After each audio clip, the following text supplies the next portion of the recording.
gold in the lab, Twitch stream glowing, formulas flashing, minds wide, knowledge flowing, equations on the board, numbers never sleep, teaching math and physics while them haters count sheep. Actual education, tune in and get schooled, flipping textbooks, breaking all the rules, from Newton to Einstein, concepts elevate.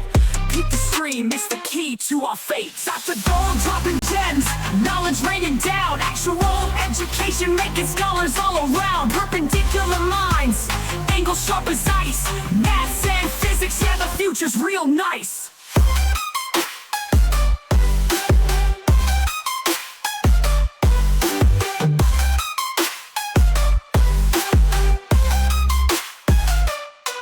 Got the Pythagorean triangles about to flex, quantum theories on deck, breaking all the specs, relativity theories, worlds getting small, grasp the universal laws, standing tall. From the atom to the cosmos, we rolling deep, gracing up the stars, no time to sleep. Black holes and supernovas, concepts we unfold, brain power heavy, yeah, that's Dr. Gold. Dr. Gold dropping gems, knowledge raining down, actual education making scholars all around. Perpendicular minds, angles sharp as ice, maths and physics, yeah, the future's real nice.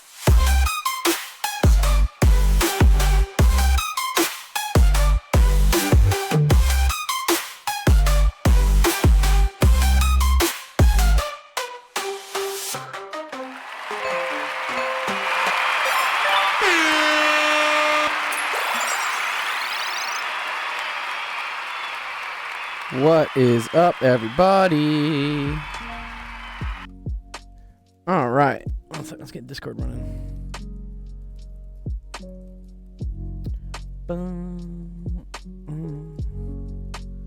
Start the stage. There we go. Share my screen. Nice. YouTube says it's running. Curious if it actually is. Let me pop the chat out real quick. There we go. There's the chat. What's up, Taco? Yo, good to see you, dude. Yo, Taco Cat. I updated Fortnite today in preparation for us playing Fortnite over the weekend. That's dope. Dude, it was a 60 gig update. They have this new thing called like zero reload or whatnot. I just tried to play like one match and I got like absolutely just destroyed. Like, it was bad. Oh no. It was really bad. I guess you get like 3 respawns or something. But yeah, I did not last very long there. Let's see. Why is this not working?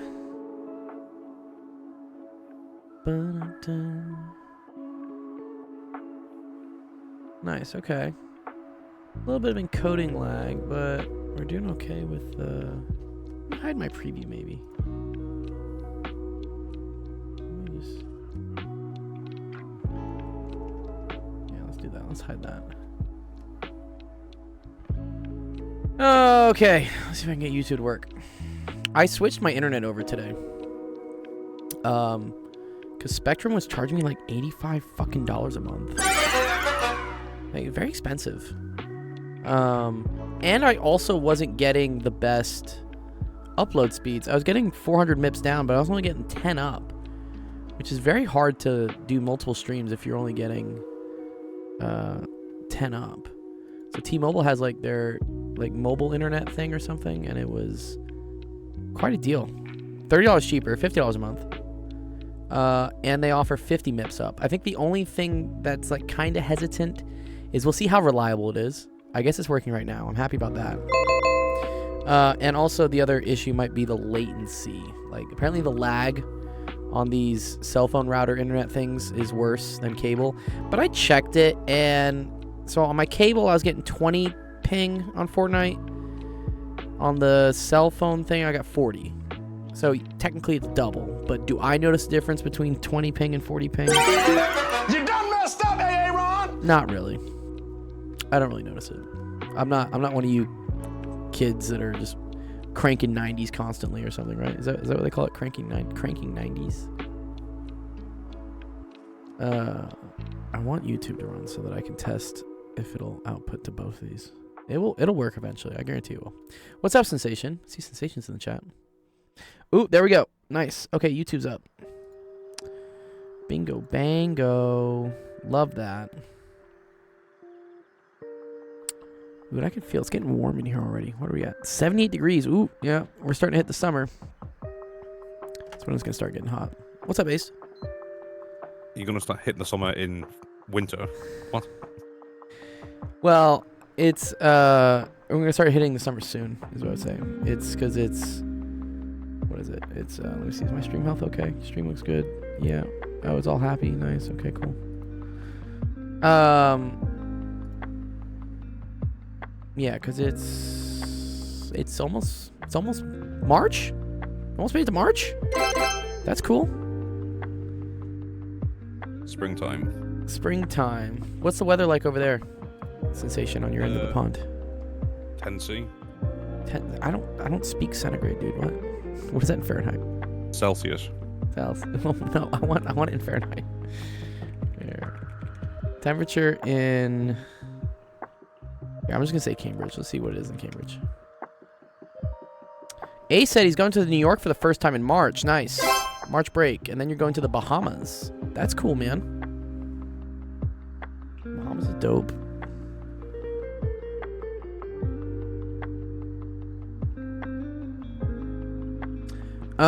Let's see. It's 39. That is cold. That is very cold. Wrong Cambridge. Yeah, I know you're not in Cambridge. Oh, wait. Oh, you're right. This is... Wrong Cambridge. Yeah, thank you. Okay. There we go. Much better. Cambridge, UK. Which... Wait. Yeah, it's 45. That's pretty cold. Yeah, did you guys see? Apparently it's absolutely freezing in Japan right now. They're getting insane amounts of snow. Has anyone seen this before? Let me see. YouTube Shorts. Japan ski snow. Yeah. Like, the snow is up to... It's up to, like, where the... What is it? To the cranes are or something. This is not what I want to see. What is it? Oh, let me see. Japan ski lift.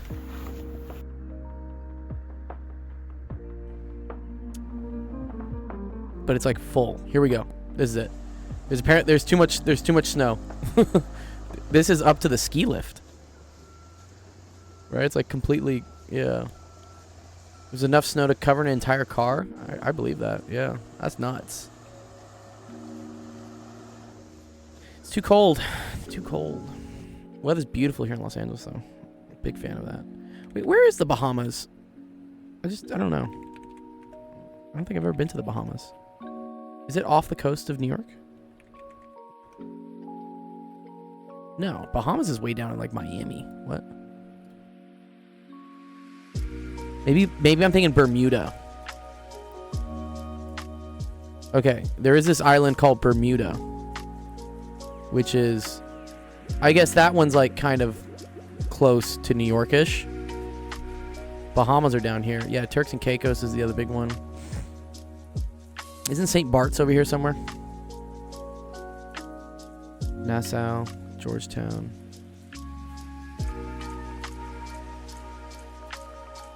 Cayman Islands, Jamaica. Are you going on a cruise? Nice, dude. I love cruises. Oh, look, the Gulf of America.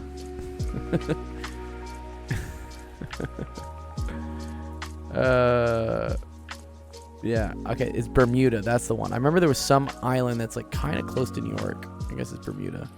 So random, right? Like, this thing is in the middle of nowhere. Like, why is this piece of land here? I don't know. Hawaii's over here. Yeah. It's cool. Hawaii all the way over there. Hawaii's over here. Yo, that's a good point. You know, right? Hawaii's kind of like just kind of in the middle of nowhere. But I guess... To be fair, I know why Hawaii exists, though. It's a volcano, right? It's a fault line. You got some tiny islands here and stuff. But yeah, my sister's going to Hawaii, and then she's flying over to New Zealand. Which is... Well, that's Papua New Guinea. Southeast of there. Oh, it's over here. Oh, bro, I didn't even know New Zealand. I thought New Zealand was up here by Papua New Guinea. The distance man. between Australia and New Zealand is the distance between here and Morocco. Wow. So it's not as close as you think it is. Yeah, it looks close, but I guess it's not. Okay, I get how that makes sense to go to Hawaii and then go to New Zealand versus like California all the way to New Zealand. Wow, that would be a far trip. That's nuts. Okay, cool. I've done Manchester to Tokyo. Manchester to Tokyo. Okay. Man, wait. You probably went over the top. You went over the top. Then is what you did. You did this. You went over Manchester. No, Manchester to Amsterdam. Oh, that's not too far. Manchester is just this way. It's north. Yeah. Yeah. Where's Amsterdam? The Netherlands. So from there to the Netherlands, and then all the way east. Where are the Netherlands, honestly? Netherlands. Next Nederland. to Germany. Next to Germany. West of Germany. Oh, it's up here. Northwest. I'm so dumb. Northwest. Yes. Above Belgium. That's Denmark. Copenhagen. Yes. No, that's Denmark. Amsterdam is over there. Go back to Germany. Oh, here we go. Okay. Netherlands. So Oh, to no. Amsterdam. Yes. And that was And like an hour and a half. And then you went Amsterdam to Tokyo. Yeah, which was like 18 Oh, so you hours. probably actually went over Russia then. At the time, yeah. I don't think you can now. Yeah. I have a crazy story of it was during my 20s. I went all the way around the world in like 3 weeks. I went LA. Here, I'll show you. It was actually kind of fun. You used to be able to look. I hate that they got rid of this. You used to have like it was called like Google Timeline. You could see where you'd been at different points in the year. But I went from like California to New York to Milan, and then I bounced around Europe for a bit. And then I went from Prague, which is, I don't know, somewhere over here, all the way to Tokyo, and then I went Tokyo to LA. So I literally went around the world in like 3 weeks. It was pretty fun. It was actually unintentional, but afterwards I was like, oh man, that was very cool. Anyways, yeah, today is Tuesday. Looks like we got some good questions up on the deck. Some physics, nice. And anything else new? Wait, today is Tuesday, right? Or is today Monday? It's Monday. Holy shit, I fucked up on the announcement, dude. Okay, let me change that. Oh my god, I thought today was Tuesday. Okay, today's Monday. Thank you. Oh, I need a nap or something. I've been teaching a lot this weekend, and I have this one kid who's in need of a lot of help for a statistics class. And yeah, okay. All right, today's Monday. Welcome. First day of the week. We had a really good AMA on Friday. I hope you guys enjoyed that. Our guest was pretty fun. Hope you guys got a lot out of that. I'm going to start making little shorts out of our AMAs. So I know the AMAs are long. They're like 2 hours long. But what I've been doing is feeding in the transcripts into ChatGPT. So where do I have it, for instance? Yeah, so here's what I did. So we had Perry Kalmus on the stream in December, I think. Yeah, he's the college admissions guru. And so I took the transcript of the whole conversation, and then I told ChatGPT that, hey, you're a world-class video editor. Can you go through the transcript and identify 5 topics that would be good to create viral content that we could make into like short 3-minute videos? And it's very cool. It did it. And it said here, it was like, oh, cool, look, the Netflix documentary and admissions scandal. Here's the timestamps. Here's a summary, and then here's why it's viral. And then why college rankings are worthless. Tim Cook and the non-Ivy success stories. The Persian trick. This is the first video I'm going to do is the Persian trick. I think this is a cool one.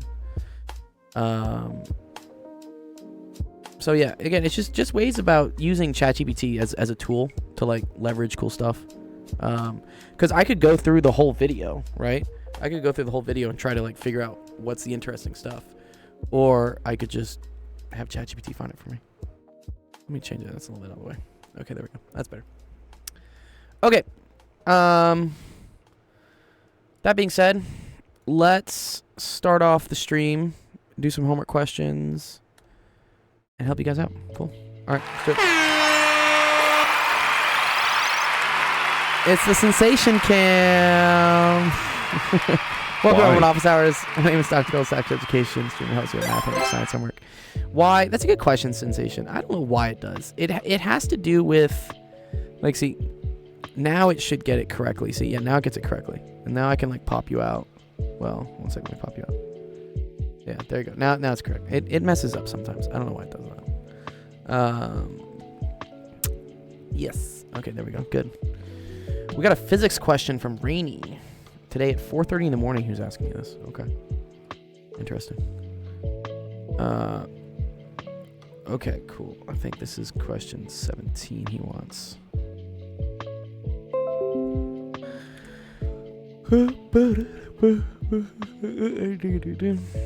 All right. In the opposite figure, a cuboid. So cuboid, I think a cuboid is just like a three-dimensional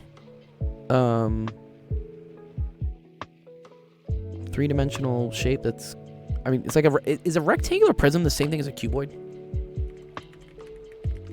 I would assume a prism is a prism. All right.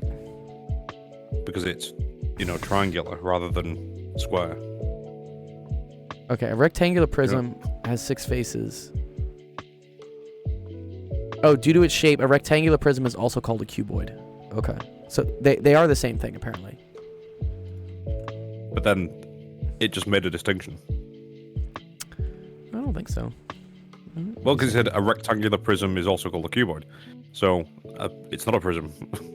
Oh, well, let's see. By its own definition.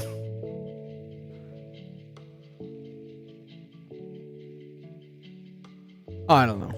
If someone says prism, I think triangular shape. No. Prism doesn't mean triangular. No. Because you could have a Oh, I know what you're saying. It has to refract. No. Mathematicians, when they see a box, it's like, is that a box or a cuboid? I don't think a prism means it has to be a pyramid. You can say a square pyramid, or or a triangular prism is not a pyramid, right? Do you know what a triangular prism looks like? It looks like a box of Toblerone. Right? Toblerone, right? Yeah. I love Toblerone. That's the prism, not the Toblerone. Yeah. Well, this is a triangular prism. Yeah. Prism, I think, is just a 3D extrusion of a 2D shape. I think, what is a... You're also right, Sensation, that a prism can, reflect light. But here we go. A prism is a solid face that is bound on all sides by plane faces. Okay. So here's some examples of different prisms. So yeah, see, this is a triangular prism. This is a square prism, which is just a cube. A pentagonal prism, rectangular, hexagonal, and a trapezoid prism. Wow. Super crazy. Okay. Well, anyways, there are a bunch of different types of shapes out there. The question is, can you split light with all of them? You could. Yeah, for sure. Yeah. I mean, how that works, so light is composed of, I mean, you can split light with a cube, I'm pretty sure. Because, or maybe not. Okay, you need the angle coming in and the angle coming out to be different, is what you need, I'm pretty sure, in order to split light. So light is composed of a bunch of different wavelengths, right? White light is composed of a bunch of different colors on top of each other, which together make the color white. And because the speed of light depends on its wavelength, when they enter a prism, the speed of light is different. So the differences in the wavelengths causes the light at different colors to travel at different speeds, which then I believe causes it to bend when it hits the angle. The speed of light is constant, but it's not the wavelength and frequency vary. Okay, sorry, that's what I meant to say. Yeah, the wavelengths don't change. Wait, no frequencies. Okay, now we're having like a light. I hate optics, by the way. I am not the biggest fan of optics. Let me see. Light in prism. I think it's called diffraction. The speed of light in a medium varies. That is true. Okay. Dispersion. Okay. It's bending at different angles is what it is. Yeah. I'm pretty sure I don't think you can do it with a cube. I think you need an angle on each side is what you need. Well, no, have you noticed how all of these shapes are all triangular? Oh, these are. Yeah. These are triangular prisms. Yeah, for sure. That's why I'm confused, because it's like, well, I just assumed that they all had to be triangular. Well, I guess a dispersive prism is technically a triangular prism. Yes, air, glass, air. Yeah, exactly. Yeah, and that comes down to Snell's law. Here we go. All right, here we go. This is probably a nice little graph of what's happening, right?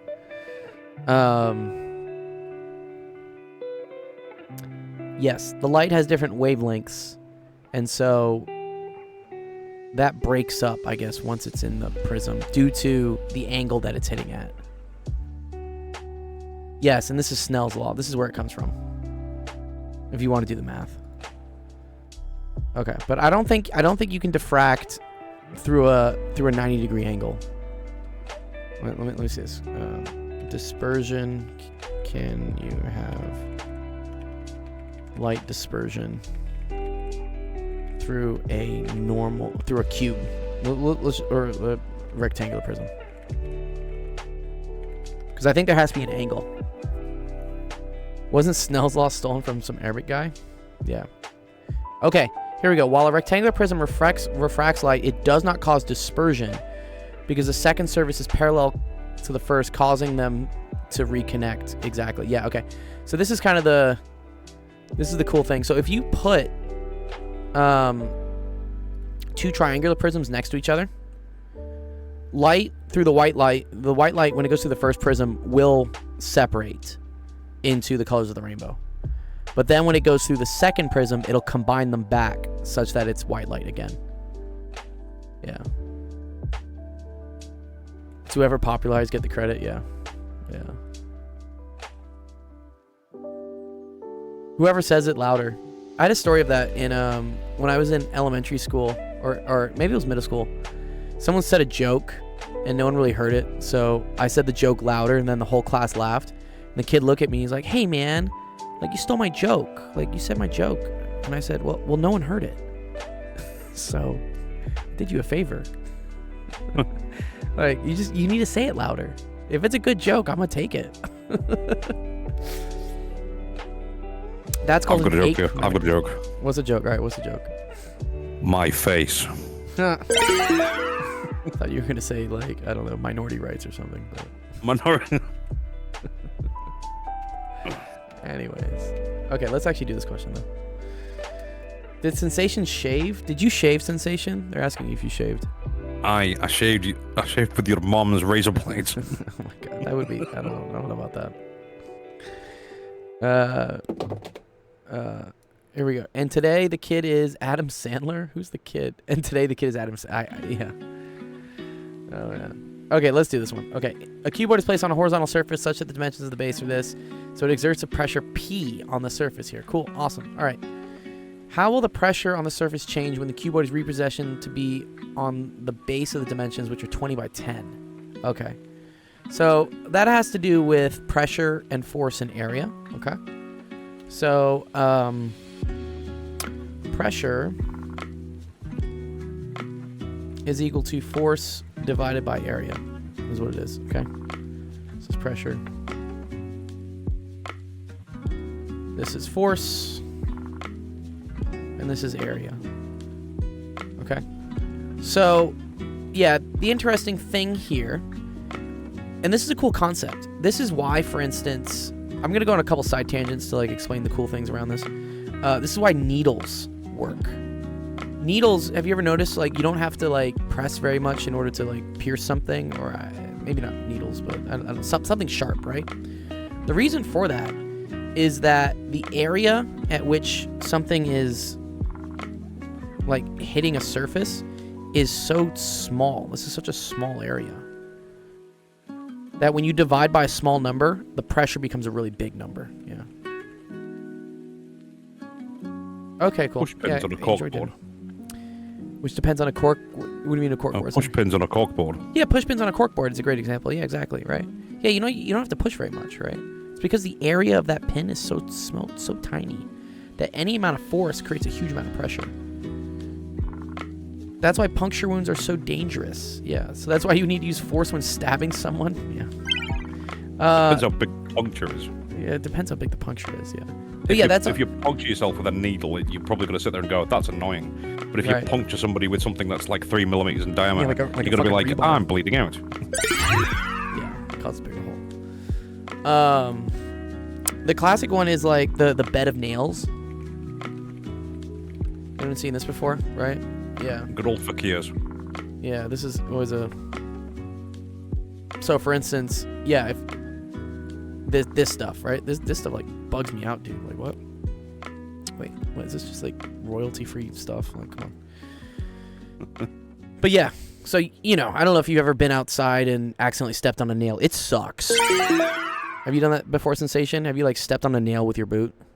Oh, I've got a worse one for you than that. When I was 8, I pierced my whole foot with a garden fork. Oh God, that sucks. So that was fun times in A&E for a few hours. Yeah, did you have to get a tetanus shot after that? No. No, okay. So yeah, if you were to, so again, let's say you're a person, right? And you step on a single nail. That nail is gonna puncture you. It's gonna hurt. And the reason for that is that, let's say you are a person. Let's say here, let's make this like person. Okay. You have a certain amount of force, right? Which is pulling you down. And that force is, in physics, due to gravity is what we say. We say the force of gravity, which is equal to the mass times the acceleration due to gravity. So if you weigh like 100 kilos, and G is 9.8, right? Then that's going to be equal to 980 newtons. So there's 980 newtons of force trying to hold you down to the ground. So if, for instance, there's a single nail that's hitting your foot, and let's say the area of that nail is, I don't know, like 0.01 meters squared, like a square, like a 0.01 meters squared. It's just very tiny. Then that 980 divided by that creates a pressure of 98,000. Or, yeah, 98,000 newtons per meter. This is huge. This is a huge amount of pressure. This will pierce a lot of things. Yeah. So, wait, a Newton meters pascals? Yeah. Newton per meter squared, sorry. Yeah, sorry, I had the wrong unit. Pascals, and that's pascals, isn't it? I believe it is. I believe a Newton per meter squared is a pascal. Yeah. Yeah. Right. And that's 1 atmosphere. Okay, interesting. Yeah. So that, would you guys say 1 times 10, 1.01? Yeah, because it's 101 kilopascals. This is equal to 1 atmosphere. Yeah, right. Okay, but let's say instead of a single nail, right, you have a bed of nails. You have a bunch of these nails. Now the amount of area that this 980 newtons of gravity force pushing down is distributed over is a lot bigger. It's probably, I don't know, probably 10 or 20 times the area. So that decreases once this goes up by a lot, it decreases the pressure by a ton, which is nice. Do you want to do a brain rot quiz? What's a brain rot quiz? I mean, you can send it in my chat. You know what else is massive? I don't know, man. What else? The U.S. deficit? The low taper fade. Yeah. Low taper fade. I feel like the low taper fade was around like 4 or 5 years ago. Trump's hand. His hands are tiny, actually. Anyways, so this is the cool thing about pressure, force, and area and stuff. We could also go into like Bernoulli's law and stuff and how hydraulics work. There's a lot of really cool stuff with pressure and forces and areas. But for this question, let's just see what happens. Okay, so we're asking about the pressure. Okay, so we know that pressure 1 is going to be equal to F1 over A1. And then that P2 will be equal to F2 over A2. Okay? We're going to compare what these are. In both cases, the force of gravity for the block, whether it's oriented like right side up or like flat down, doesn't matter. The force is the same. We say that the force of gravity is constant. Because the force of gravity doesn't care about the orientation of the box. It just cares about the mass of the box. Let me say M1 equals M2. Here, we can get rid of this. We don't need this.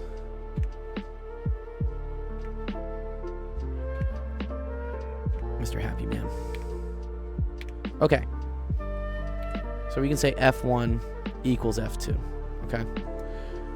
However, the areas are different, right? So the area when it's upright like this, the area that it's touching the ground is going to be 10 centimeters by 5 centimeters, okay? So we can say that A1 is equal to 10 by 5, whereas A2 is then going to be 20 by 10.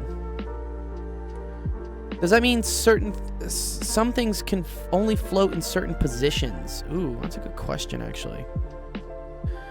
Yeah. I mean, I think that's valid.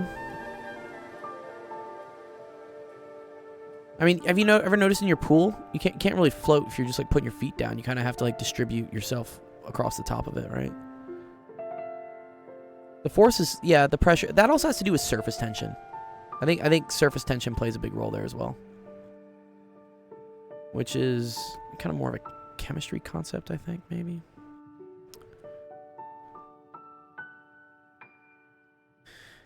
But yeah, buoyancy is only dependent on the amount of volume of a thing that's submerged.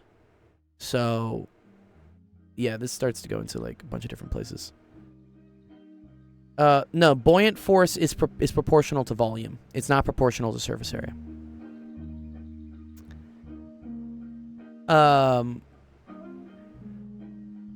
Why don't boats taper off at the top instead of the bottom to make the surface area with the water less?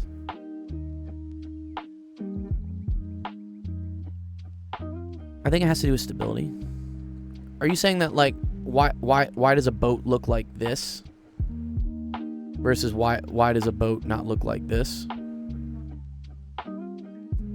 Is that kind of like Is this the difference? Yeah, okay. Well, the main difference being you can't fucking store shit here. Just from like an economical point of view, there's not much area here to store things on the boat. And actually the first boats were kind of like this. You ever guys seen like the Civil War boats? Civil War like submarines? They were kind of dope. Maybe not submarines. Civil War boats. Yeah, this is what they look like.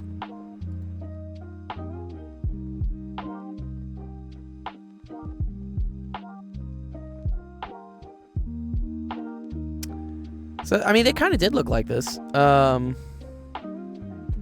interesting. Because of Archimedes' principle? Sorry, what's the Archimedes' principle again? It's just the volume thing, right? Yeah, exactly. Okay. Archimedes nuts. Okay. Yeah, that's what I was talking about. Like, so the buoyant force is always proportional to the amount of volume that is under the water, basically. Yes. Again, I think we do things this way because you can utilize more space on the top to do stuff. And I think this is more stable for some reason. I'd have to remember why that is. I'm not a boat designer. But yeah. They both work.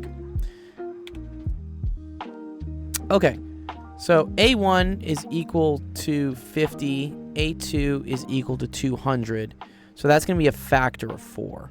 So I can already tell, right? If this goes up by a factor of 4, then the pressure is going to go down by a factor of 4. So that does mean it's going to be A. But we can show kind of analytically why this is. Wave cutting ability. Ooh, I like that. Yeah, okay. That's the stability thing I'm looking for, right? Okay. So this is F over 50. And then this is going to be P2 equals F over 200. Right? If we divide these all through by each other, then the F's are going to cancel. And you're just going to get that P1 over P2 is equal to, this comes on top. This is 200 over 50, which is equal to 4 over 1. So this implies if you multiply this and then divide by 4, P2 is equal to 1/4 P1. Right. So yeah, answer is going to decrease. Increases by P over 4? Wait, that's kind of weird. Wait, what? Doesn't increase.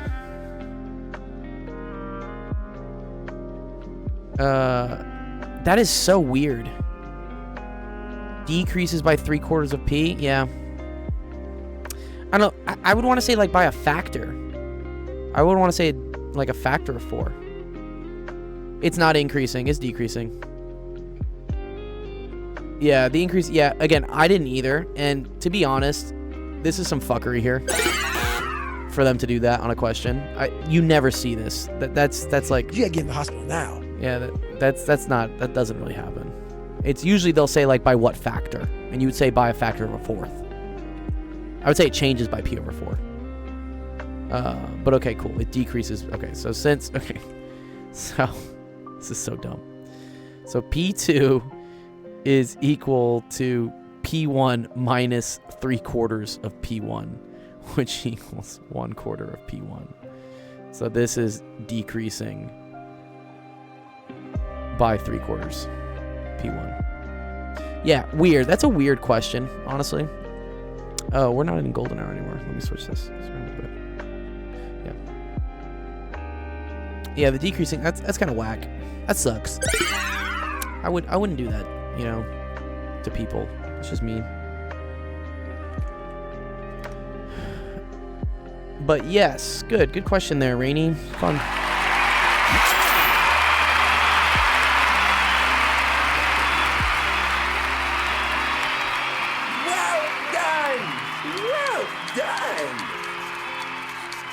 Yeah, asking for the absolute change is pretty weird, to be honest. It really is.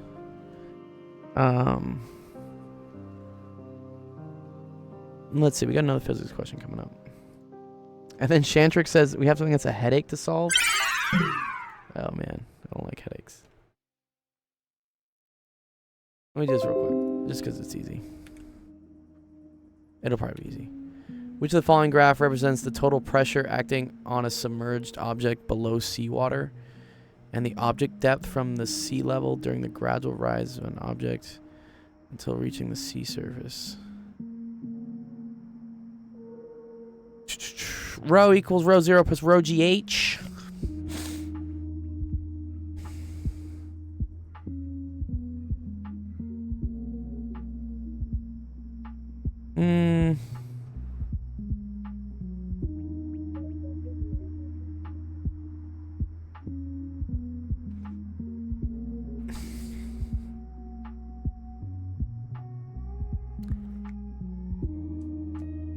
He says, wait.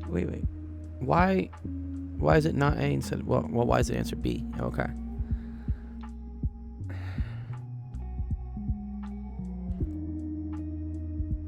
Yeah, what is this PA though?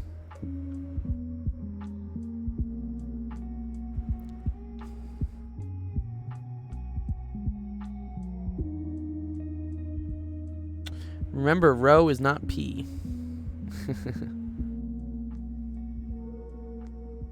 Yeah, I agree with that. Yeah.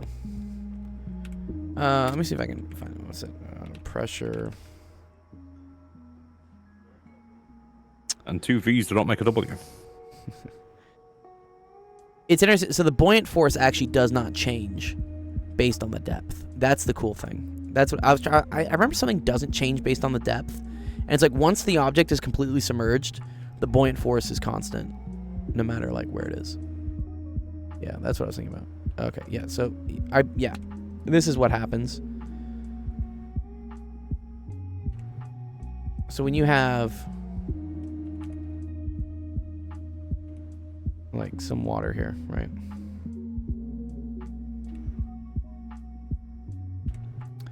And they're saying H is the depth from the sea. Yeah, so they're saying this right here, this is H. Okay, so this is like positive H, this is like negative H, basically. And then I guess you have like an object. Yeah. The total pressure acting on it below the seawater. Yeah, okay. Yeah, so there is like P naught. This is equal to the atmosphere. This is the pressure up here, which is pushing down. And then you also have all the water that's above it that's pushing down. And then this is rho GH. So you would say that P total is equal to the initial pressure just from the atmosphere plus rho GH of all the water on top of it. Which, yes, you're very, very, very right, Freak Show. It looks like y equals mx plus b, right? Yeah. So it's basically like y is equal to b plus mx, which is linear. Linear and positive. So that's got to be choice B. And then I believe here, like, PA equals P naught, which equals the atmosphere. Yeah. Row, row, row your boat. Hits the Dr. Goldstream. Yo. Yeah, let's make that. Let's make that the... I'm down for it. Let's do it. One sec. I gotta change that. Row. Row. Row. Row your boat. It's a Dr. Goldstream. Good to see you, Zach. I was at the gym checking out y'all's one second, let's put this up. There we go. I was checking out your linear algebra stream this morning. I was doing bench press. That's what I was doing. But shout out to Zach. Zach's a great guy. Learning linear algebra. Nice. Okay, this is easy. This is done. All right, let's give this to Rainy as well.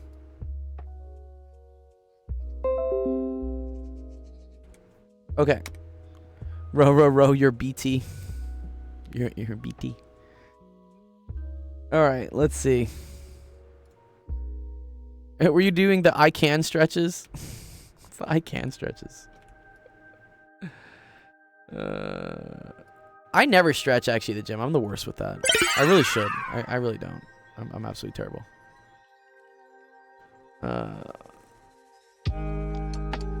Okay, let's see. Here we go. PJ starts with m equals 500 and chooses a positive integer n, where n is greater than or equal to 1 and less than or equal to 499. He applies the following algorithm to m and n. He sets r equal to the remainder when m is divided by n.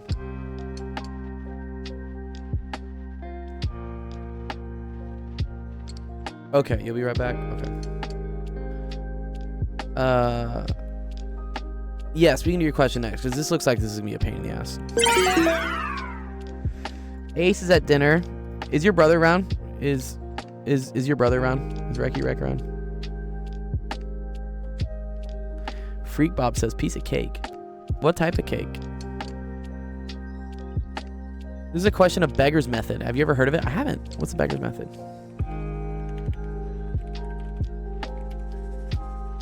Let's read on it. Distributing identical objects among distinct recipients, where C is the number of identical objects and R is the number of recipients. So is this n plus r minus 1, choose r minus 1? Or choose r minus 1? Yeah, here, Recky, we'll do yours. And then I'll start researching the beggar's question. Yeah, here's the question so far. Take a screenshot of it real quick, because I'm gonna help Recky with his. Yeah. Get yourself a screenshot. Got it? Okay, cool. All right, here. Let's talk about Reki until Shantrix gets back, and then we'll go back to the pain. Okay. Oh, this looks fun. Determine the rule for the number of circles in the nth figure. Use your rule to determine the number of circles in the 15th figure.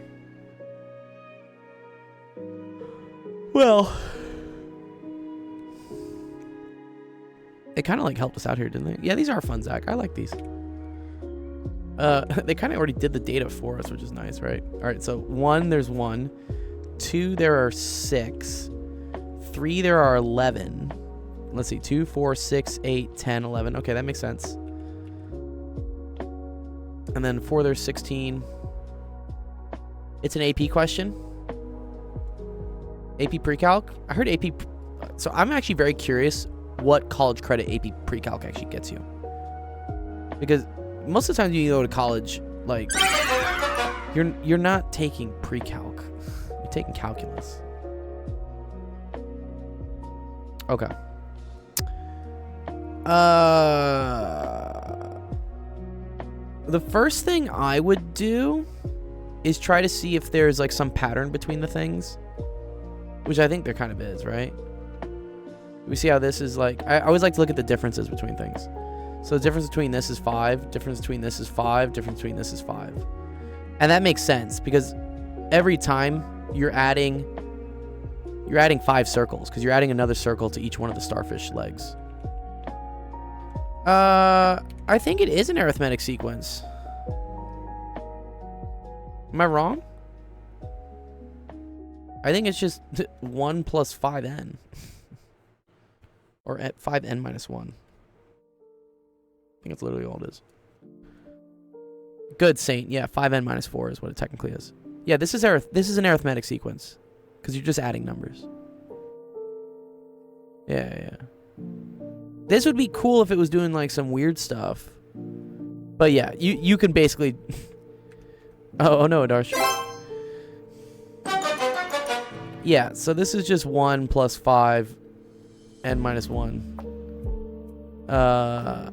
Which, yes, for the 15th figure, plug in 15. 15 minus 1 is 14. 14 times 5 is 70. 70 plus 1 is 71. Now here's a question. Did they say, did we use inductive or deductive reasoning? Huh. Isn't it technically inductive when we have like a base case and we show what happens for the n plus 1 case, and then we say that must happen for everything else as well? I mean, this is good. Yeah, okay. What's the difference between inductive and deductive reasoning? Okay. Inductive reasoning, I believe, is judging something happening in the future based on what happened in the past.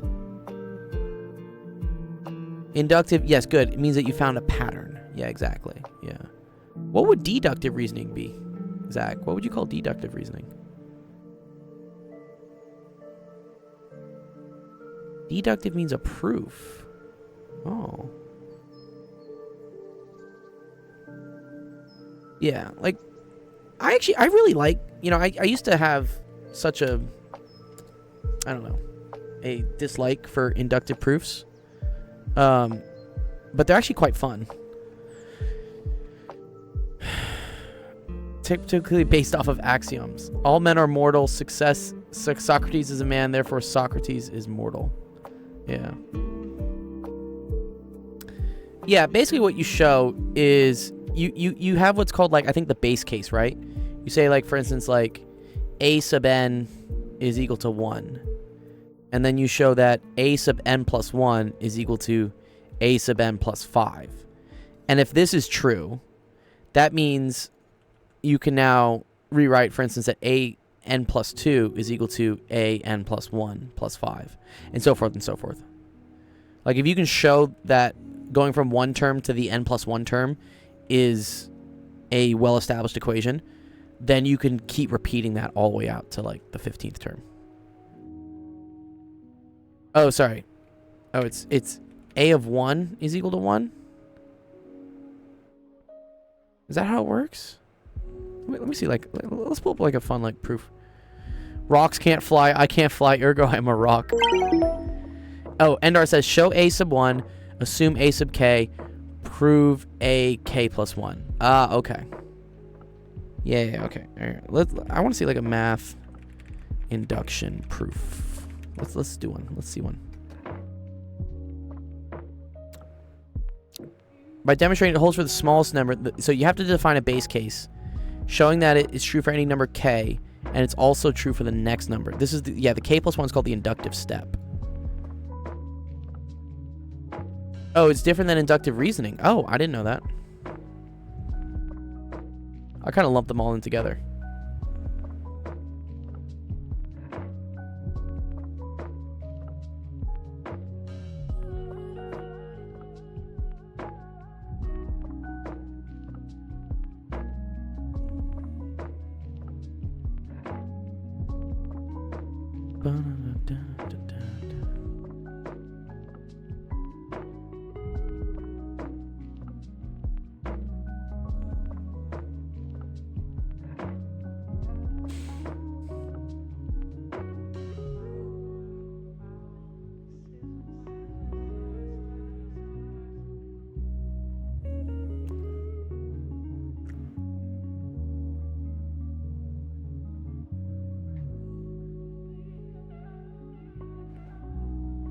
Pattern generalization is inductive reasoning. Yeah.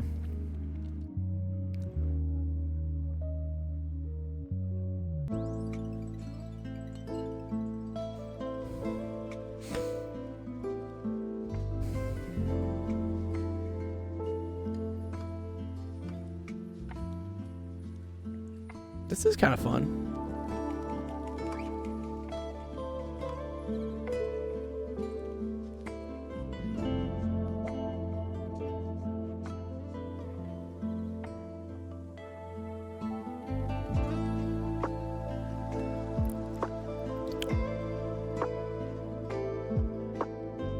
Okay, I just want to like kind of show like an induction proof, because I think it's pretty fun. What's up, Fembox? Good to see you, bro. I saw you.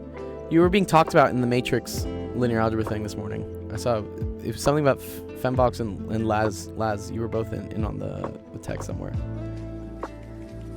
Oh, wrong link. Okay. I want to prove one of these things. Which one do I want to prove? I feel like I want to prove this one. Can we prove this? Let's try and do it. Oh, you're at work? Yeah, I saw your name somewhere. Zach, what was his name? His name was in the questions, I think. At some point. Okay.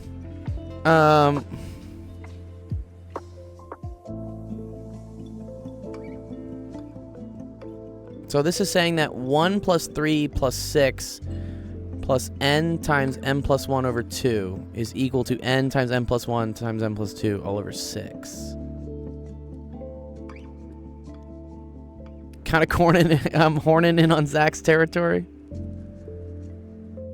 Oh, okay, wait. He says these are his favorite examples. Check this out. I'm going to show you how I afforded this car. Well, how I afforded this car? All right. Two is more than 8 and 16, right? It's very nice. Math parody of Hallelujah? What is this? This looks intense. I don't know if I can get to this. Oh, but it looks like there's music with it, though. That's fun. Oh, this is 3 blue, 1 brown. Oh, yeah, this guy's cool. He's like a big math guy. Okay, let me see if I can do this one. Just curious. So, I guess this is what we're trying to prove. We're trying to prove that this is equal to this. Oh, it's a parody of Hallelujah. Oh, I get. They probably sing along with it too, right? Yeah. So,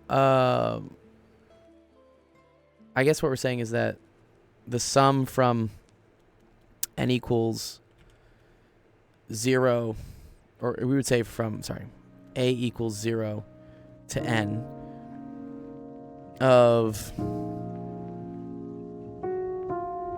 No, how does this work?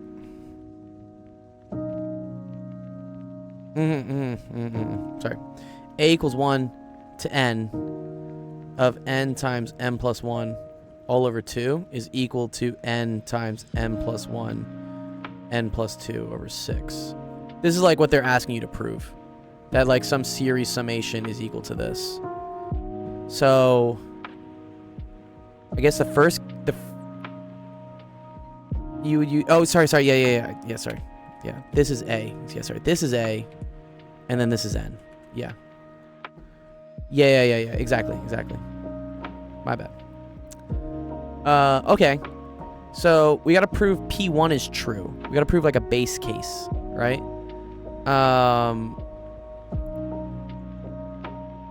So can I just show that n equals 1? Yeah. All right. So let me say like assume n equals 1. Okay. Then that's the sum from a equals 1 to 1 of 1 plus 1. Or sorry. Let me do one sec. A plus 1 over 2, which is just gonna be the first term. So that's 1 times 1 plus 1 all over 2. So that's equal to 2 over 2, which is equal to 1. And then if we did the right-hand side, we'd be like, does this equal plugging in for here, which is 1 times 1 plus 1 times 1 plus 2 all over 6, which it does, because 1 times 2 is 2, and 2 times 3 is 6. Okay, cool. So that checks, right? That works. Okay, so now we say assume P of K is true for some n equals K. Okay.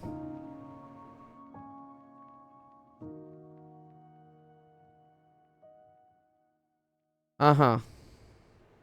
So we got a base case that works. And then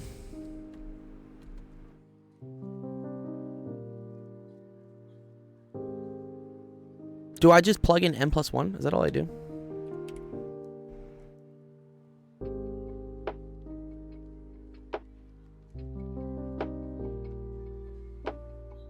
Well, here.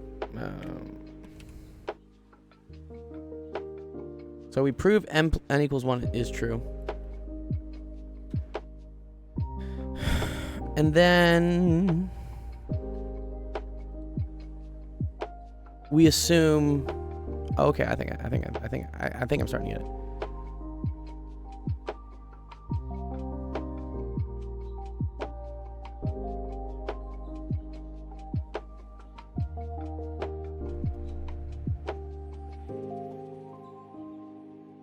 N plus 2 over 6.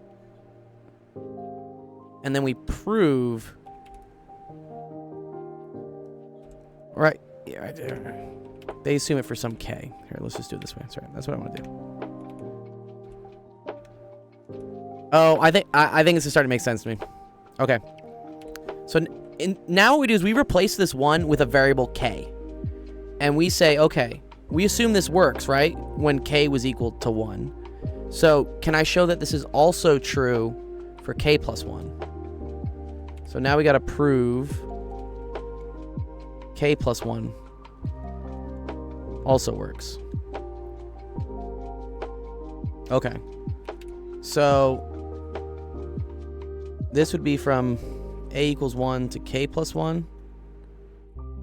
A plus 1 over 2.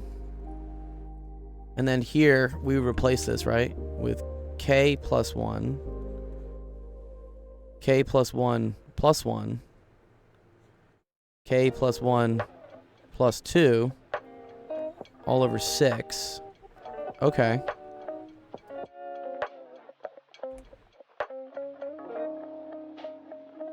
So this equals K plus 1, K plus 2, K plus 3.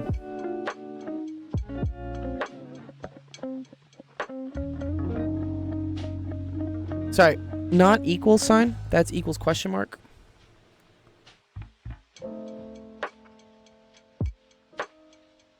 You need to prove the left hand side actually equals that. Okay, cool. See that? Yeah, this is the part I mess up on. Okay, all right.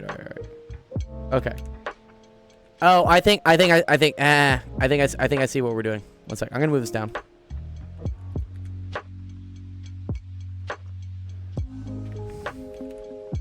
Reki, do you know how to do this actually? Or are you learning?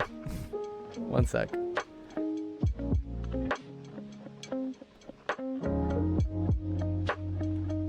You're learning. Okay, good. Okay. Yeah, this is what I want to say. Okay. So we know when we go up to k, it's equal to this, right? That's equal to k plus 1, k plus 2 over 6. And then we're adding another term. We're adding a k plus 1 term. So then this is plus this thing. This would be the next term. That would be k plus 1. So this would be k plus 1.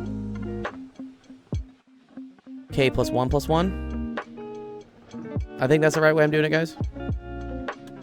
Right? Because if you go up to k and you get this, which we showed did work when k was equal to 1.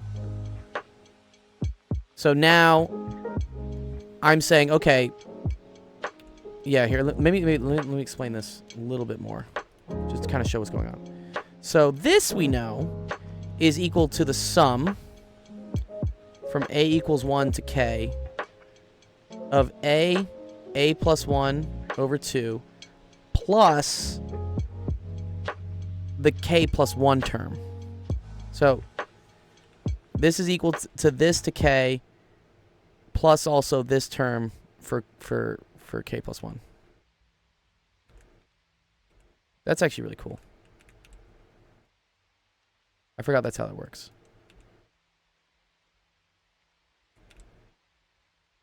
Can we move over, please? Yeah, okay.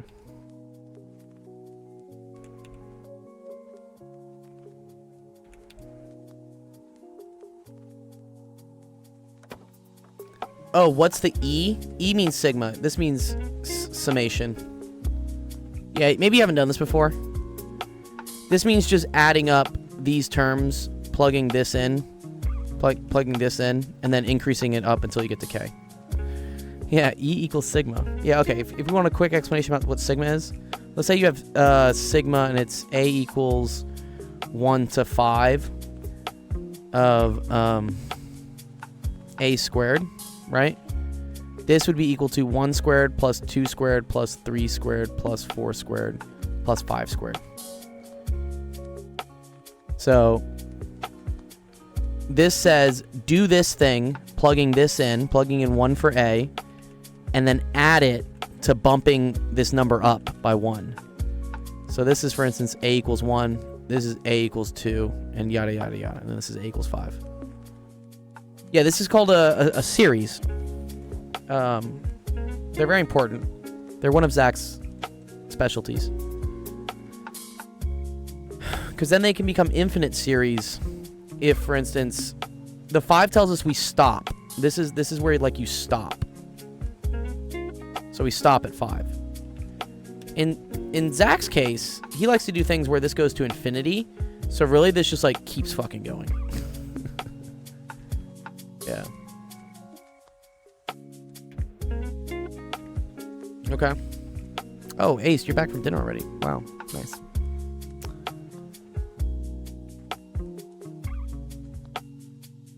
Three to the 2i3. That's too funny. Yes, dude, pi is 3, dude. I love that. Lol. Okay. All right, so okay. So we know to the k plus 1 is equal to the same thing as stopping at k plus adding the k plus 1 term. Like plugging in k plus 1 for this one. So when I get to this, now I think all I have to do is just like show that, let's just add like some common denominators, right? So this is the same thing as, sorry, 3 times this over 6, right? So, oh, that's kind of messy. What? It's okay. K plus 1, K plus 2, plus 3, K plus 1, K plus 2, all over 6. Right?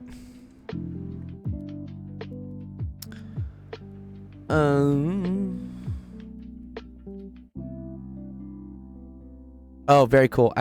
Oh, this is really fucking cool, actually. Oh my god, this is so cool.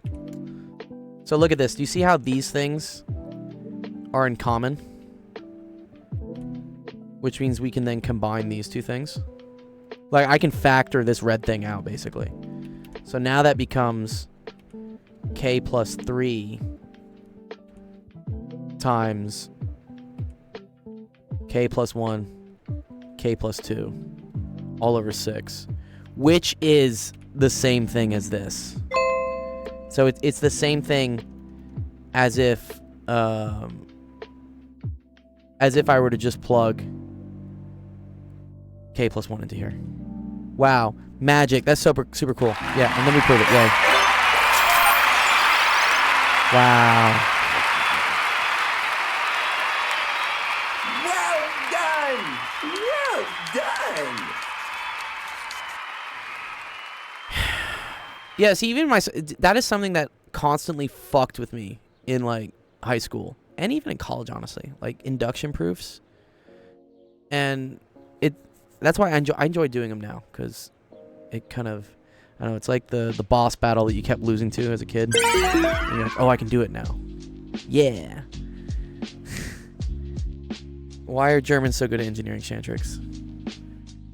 I didn't solve the original question? Oh, we did. Well, the original question was that it's inductive because we found a pattern. I got on a tangent and was I wanted to show what an inductive proof was, but it's inductive reasoning. Yeah, you're welcome. Yeah, cool. All right.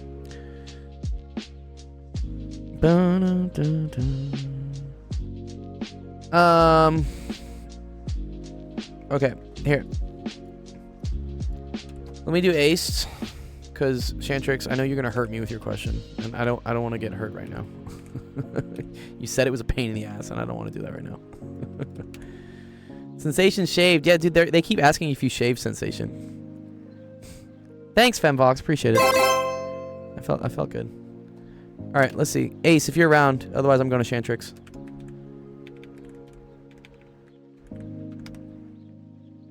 Let's see if he's here. Have you shaved? No, I keep skipping through time. You're actually talking to me now as Bro, I was 3 weeks ago. I have nightmares that, like, I shave my beard, and then it's just like... I think about how much time it would take for this to come back. For me? Because I had to go through like a homeless phase for like a month or two. There's like this phase of going from nothing to this where you look really bad and it feels terrible. But once you push through it, you're good. But I don't want to like go back. I'm too ginger. I can't be asked. Can't be asked. All right, let's see. As a large, let's rock. Let's do it. Okay. As a large snowball melts, its size changes. Okay. Oh, this is related rates. Love this. This is gonna be such a fun question. I love these. The volume in cubic centimeters is given by this equation, where r is the radius, in centimeters r goes from 0 to 30. The surface area is given by that.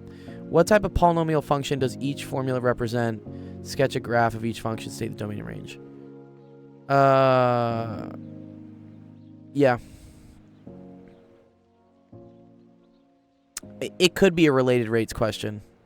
A lot of times what they'll ask is like, how much is the surface area changing as the volume is changing a certain amount? Yeah. They're getting you prepped for it.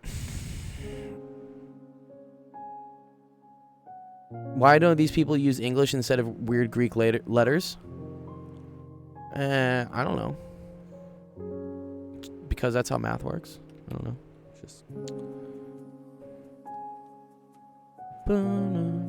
So, polynomial functions. So, I mean, volume. That's a cubic. And then surface area. Well, no, it kind of makes sense that cube volume, right?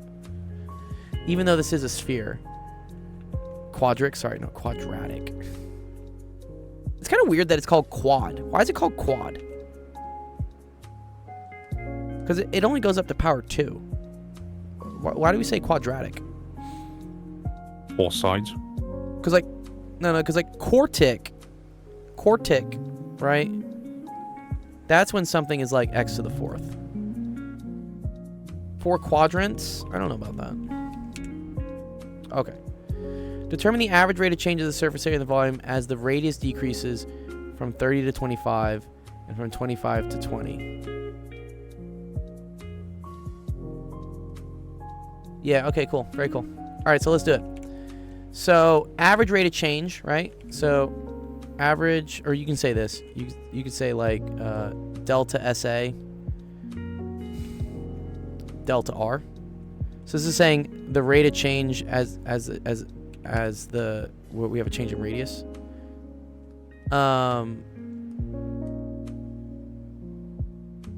Which is going to equal SA final minus SA initial. I don't. Yeah, and the rate of change. This should be over delta R, right? Shouldn't this be over delta R? You just say A rock. That's cool. Okay.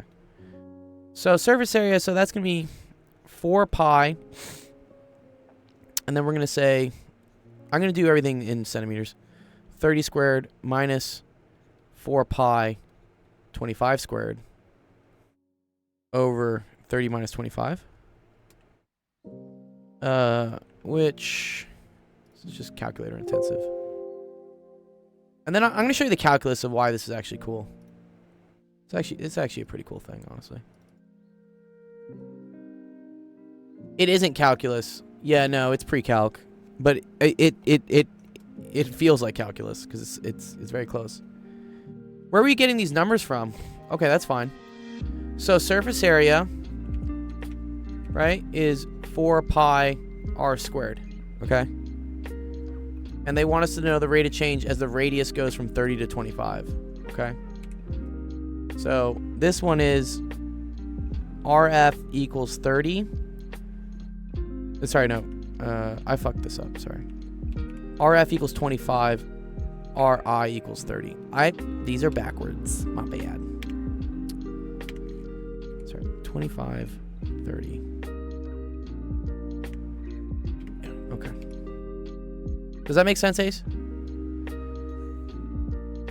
So, final radius is 25, initials 30. Okay, cool.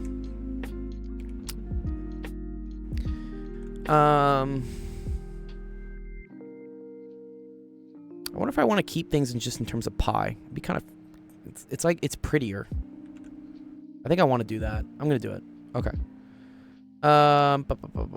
Let's just do 25 squared minus 30 squared. And then we're going to multiply that by 4. So, and then we're going to divide that by 5.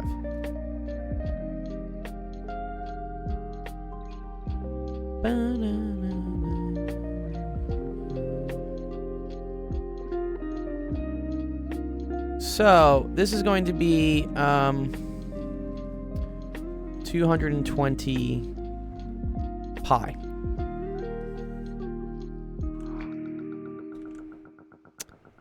And then we can look at it for 20 to 25. So final is 20. Our initial is 25. So now we get delta SA over delta R is equal to 4 pi 20 squared minus, 4 pi 25 squared over 20 minus 25. Well, I want to show you, there's something cool that happens with this.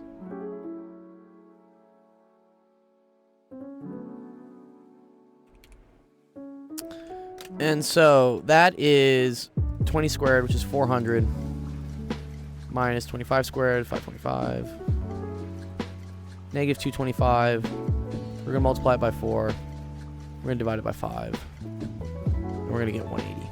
This is 180 pi. Sorry, 625, you're right. What's 525 again? There's something special with 525.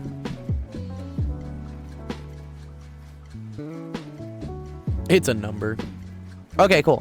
That's surface area.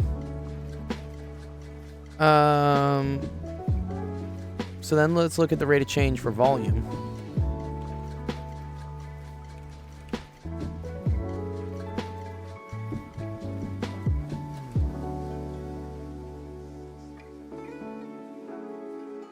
So this is delta V over delta R, which is equal to 4/3 pi RF cubed minus 4/3 pi RI cubed over RF minus RI. So, yeah, let's just plug the numbers in. So that's 25 to the third.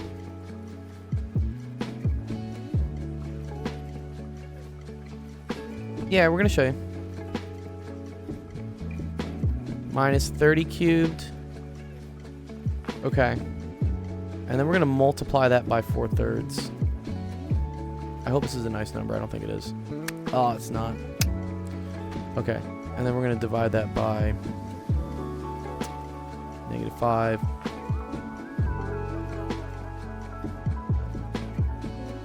So we get 3033 and 1/3 pi.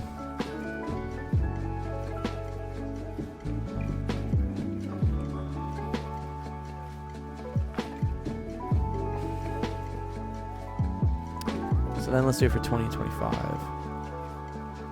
20 to the third. How does a mathematician cure constipation? I don't know. How? He works it out by it with a... Oh, God. That doesn't sound good. That sounds painful. Oh, man.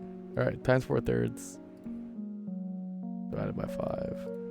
Okay, so what? That's equal to 2033 and 1/3. All right. Pi. So let's see. Is there like a common whatever the thing between these? What's up, Nick? Let me see. The ratio of these decreasing is like basically 1.5, and 220 divided by 180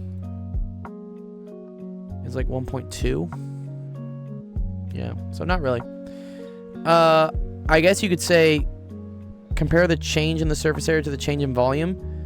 I mean, they both go down, right?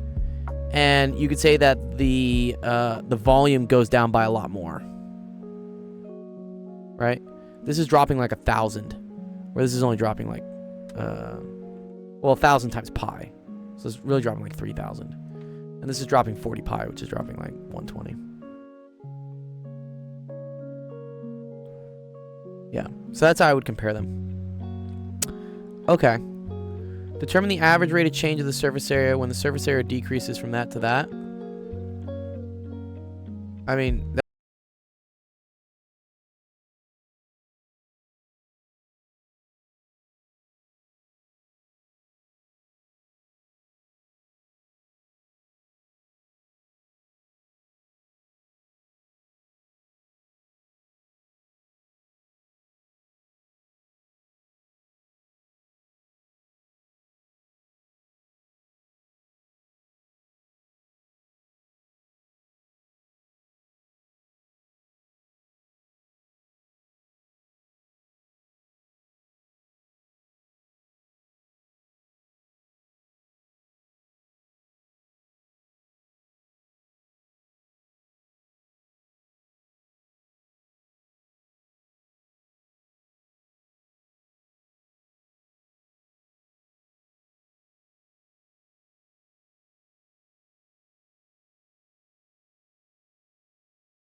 Oh, okay.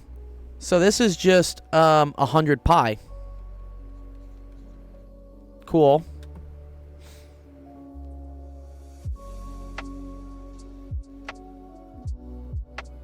And then... Oh, you don't know how they got it. Yeah. So they just solved for the R for each one. Okay.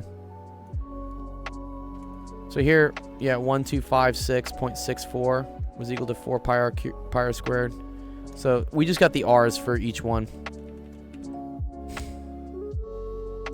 I would eat 100 pi and I would eat 100 more just to be a man that eats 200 pies to be with you. And I would eat 100 pies. Okay, so then let's try and get the R's for this one. 1675.52. It's equal to 4/3 pi r cubed. So 1675.52 times 3 divided by 4 divided by pi. Oh, actually, no. Let's not divide by pi yet. Well, yeah, I actually kind of do need to divide by pi, don't I? Yeah. Okay, so here, R equals the cubed root of 400. Sensation, are you dying there? Or are you dying of laughter? Poor Sensation. What happened to him? Oh no. Oh no. Sensation down. I've got a fever. Oh, you got a fever. Feel better. Yeah, I hope you feel better. I hope it's not norovirus, dude. Are you nauseous?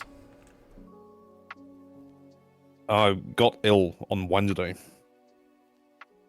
Oh, damn. I guess it's a chest infection, but Yeah, my body's not coping well. I had something too, honestly. Yeah, I've been like kind of fighting something. It's annoying, right? I don't get sick, so when I do, it hits me like a ton of bricks. Yeah, that's unfortunate. I think on average I get sick once every 3 years. Did you ever get COVID? I'm immune. He's immune. Oh, right, because you did the Special Forces stuff. I remember. Anyways, okay, so then this one is 942.48 minus 1675.52 all over the cube root of 225 minus the cube root of 400.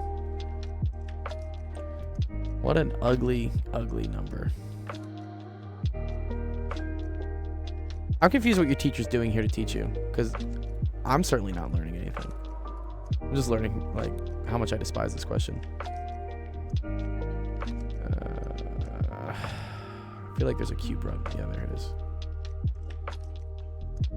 Cube root of 225. Good. Minus the cube root of 400. What does that get us? 570.07? Like, what even is that? Okay. Is that the right answer, Ace? Is that the right answer? Yeah? Okay, cool. I don't really know what that taught you. Didn't teach me anything. Oh, well, that was choice D. Is Zach here? Zach was here. Interpret your answers. I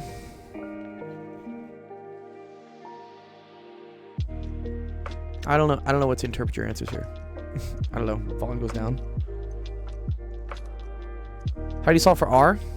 Oh, well, you take this, you multiply by 3, you divide by 4, you divide by pi, and then you cube root.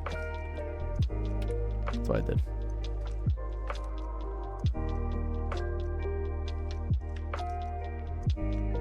Why is it 4/3? Because that's the equation for volume. Volume is 4/3 pi r cubed. It's a good number to know. You should know this. We're going to try it next. Freak Bob. We're going to try it next. But yeah. Okay. Cool. Yeah, this is more fun with related rates. Let me know if the answer is 14. Okay, cool. All right. Anyways, all right, cool. Good job, Ace. If I have time later, I'll teach how it works with related rates. Well done! Well done! It's called rate measure. What's rate measure? Hacker Group released updated tool to activate almost all Microsoft software. Oh, nice.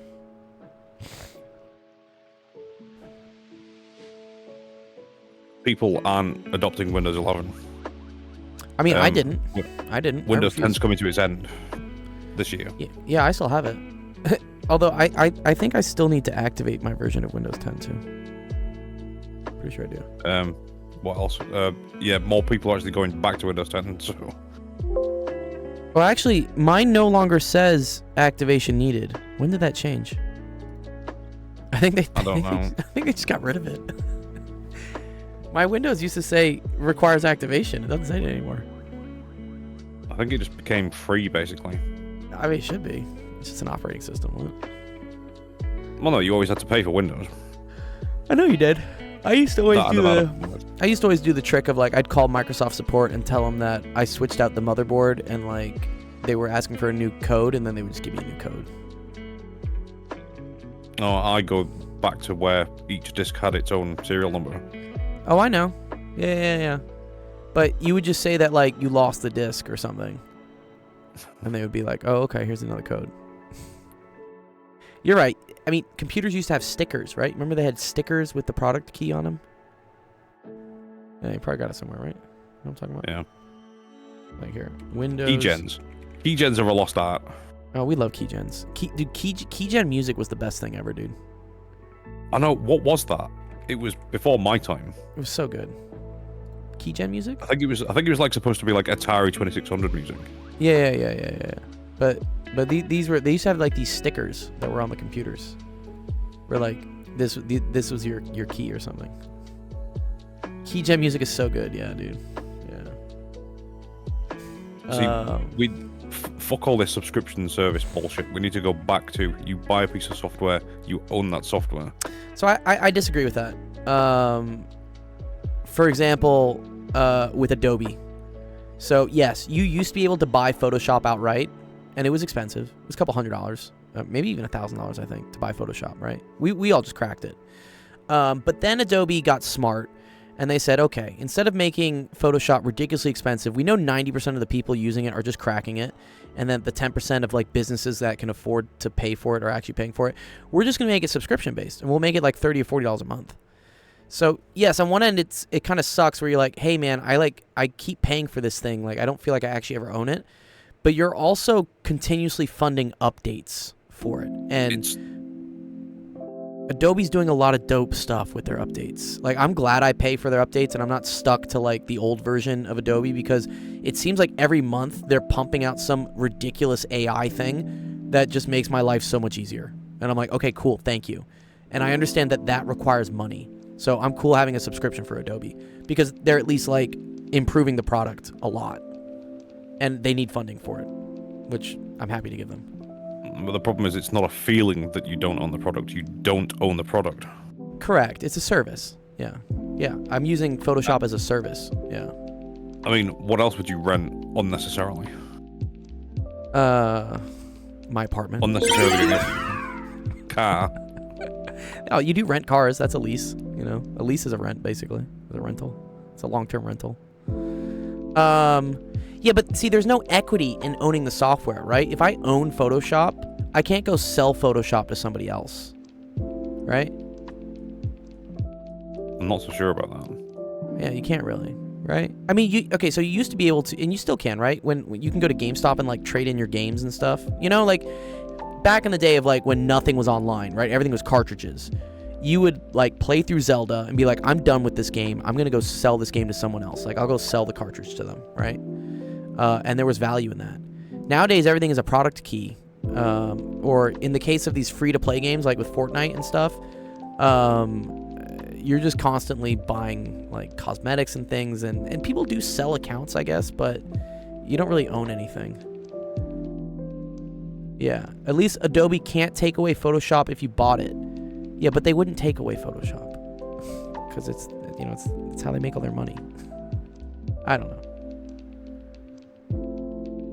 Photopea is better and free. Nothing beats Adobe. I'll just I used to use GIMP for like the longest time because I didn't want to pay Adobe money. But if you're serious about production and like want to be taken as like a serious person in the industry, you have to use Adobe. It's just how it is. Yeah. They're the king of their game.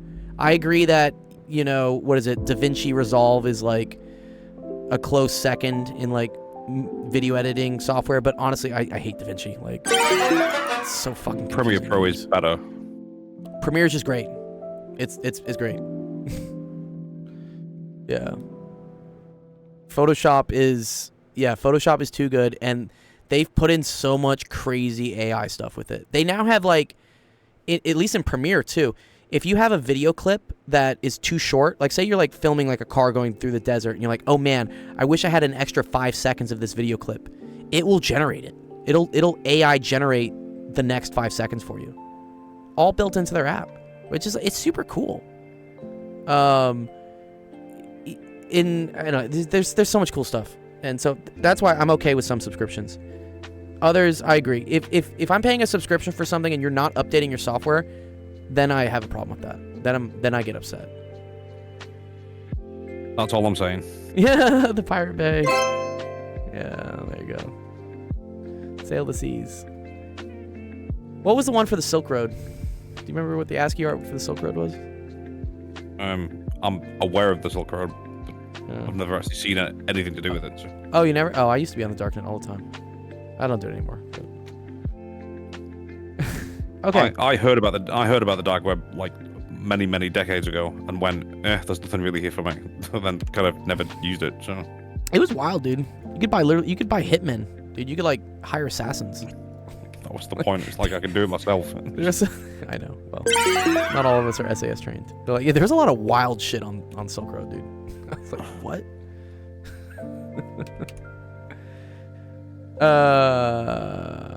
Okay, cool. Here, let's see. So wait, Chantrix, do you want me to do this one, which might cause me pain, or do you want me to do? I think Freak Bob actually did this one though. Or then there's this one. This is a pretty easy proof, I think, right?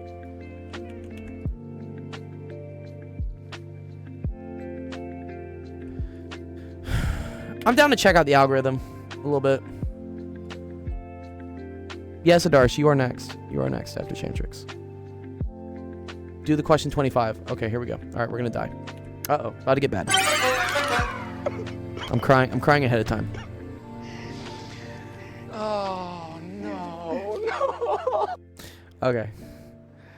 Hey, what's up, Cosmic? Good to see you, dude. Yeah, it was Silk Road, and then it was Alpha Bay, and then it was White House, and then it was... I'm trying to remember all the history of dark web markets. There were a bunch of them. They all got like rugged, basically. Like people always exit scammed, which was annoying. But speaking of, I think Ross Ulbricht just got freed, didn't he? The guy who created the Silk Road. Trump gave him a pardon. Okay, m equals 500 and chooses a positive integer where n is between 1 and 499. PJ sets r equal to the remainder when m is... Okay, so r is equal to m mod n. I believe this is what we call modulus, right? If r equals 0, he sets... Why do we keep introducing new variables? PJ, you need to chill, dude. He sets s equal to 0. If r is greater than 0, he sets s equal to the remainder when n is divided by r. I'm about to just write code for this.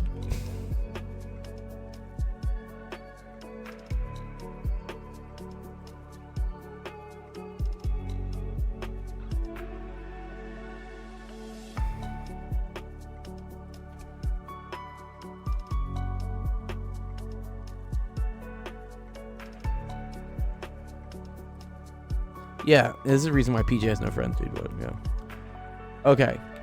And then, if S equals 0... dude, there's another variable? No. PJ, dog. You gotta chill, bro. S equals 0, T equals 0. Else T is equal to R mod S? Oh, man. For example, when he sets N equal to 8, 500 divided by 8 gets you a remainder of 4. Is that right? Probably. This is called arithmetic modulation. It's modulo, Chinese division. Oh, okay. Okay. 500. I just want to see what happens here. Divided by 8. Okay, so 62 times 8. Okay, cool. So he gets... Let's just, like, run through a base case here. Right? N equals 8. So...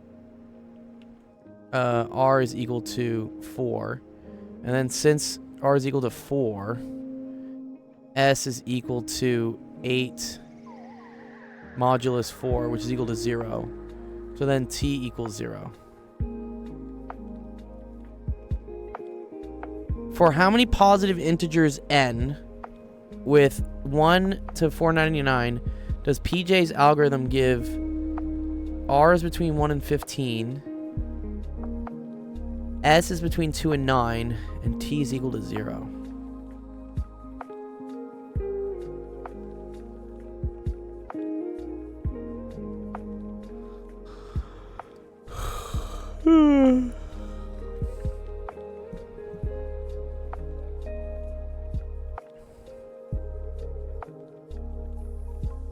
Well, is this step even necessary? Do I even really care about this?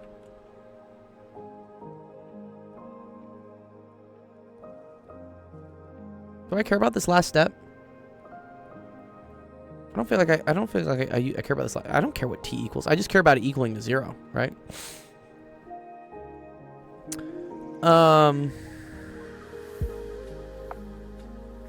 R between 1 and 15.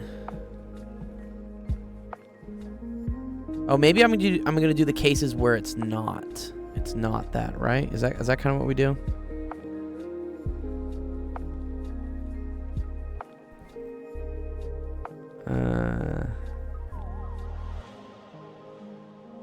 Because having a modulus between 1 and 15 means you need to divide by 16, right?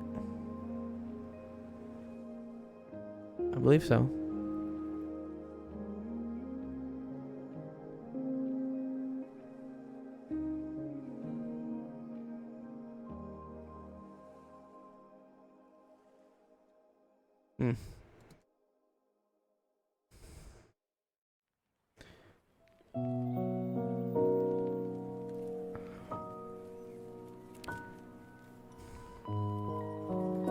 Well, okay.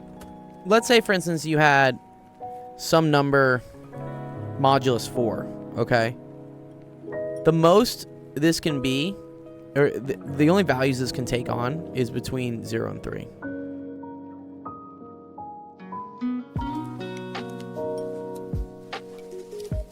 Because you can only have a remainder. You can't have a remainder of 4, for instance. Because if you did 8 divided by 4, right? That would be 1 remainder 4, but that's the same thing. It's just 2. So I know for the problem is M is 500, so it's 500 modulus something else. So let me think about it some other way. If I have 8 modulus whatever, right? Because M is no. Okay. This is fixed, and then we're picking numbers here.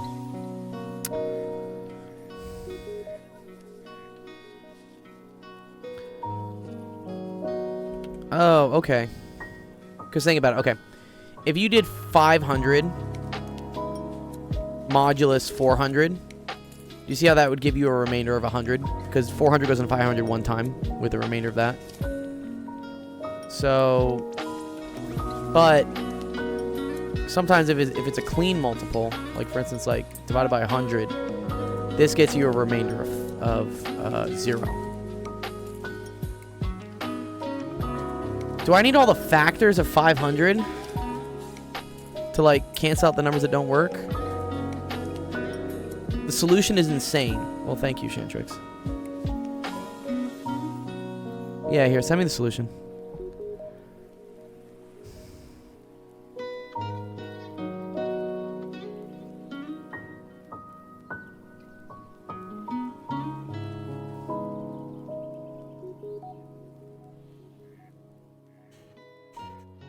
Well, I've just seen the most awful thing of all time, and now I must share it with you. Okay. The never-ending story where Artax dies on loop for 3.5 hours? What the fuck is this? It doesn't even look photoshopped either. Jesus Christ, dude. That's pretty good. Okay.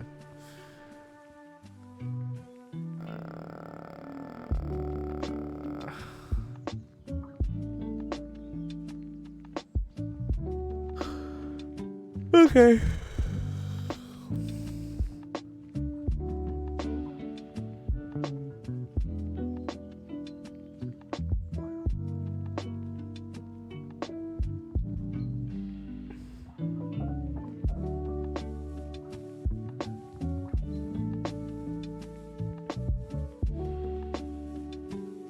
Yeah, the answer is apparently 13. Freak Bob.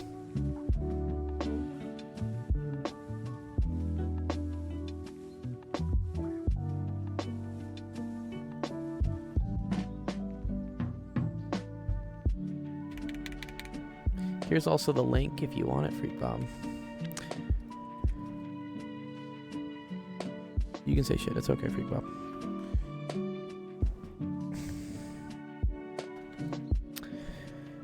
Yeah, I don't know about this one. That's a little messy. University of Waterloo, yeah, they run this contest. It's called the Cayley contest, I think, or the Pascal contest, or whatever. It's for different grades.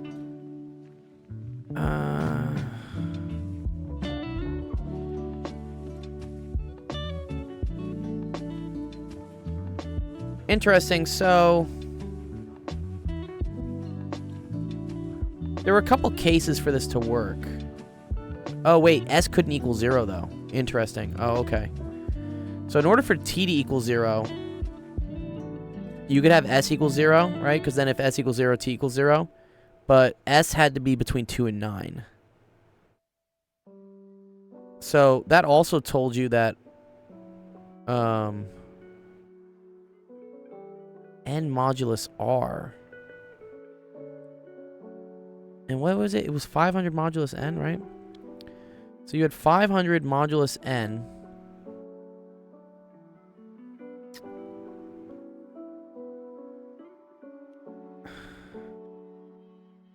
And then N modulus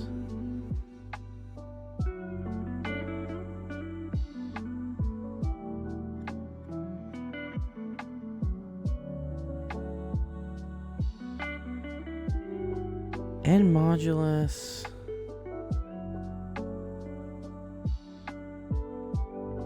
500 modulus N had to be between 2 and 9.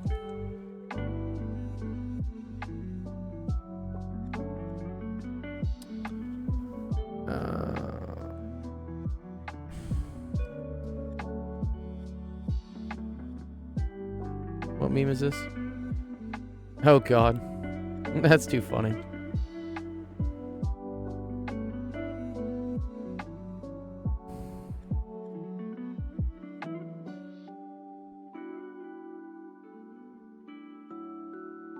And then for T to be 0, but you can't have S being 0.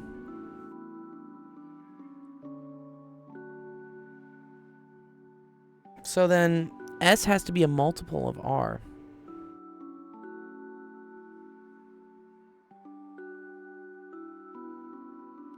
So then you have R modulus n modulus 500 modulus n had to be equal to 0. Okay.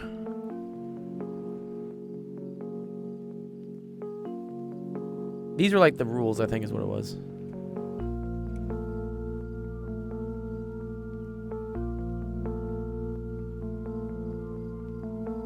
One in 15. And then n had to be contained in 1 to 499.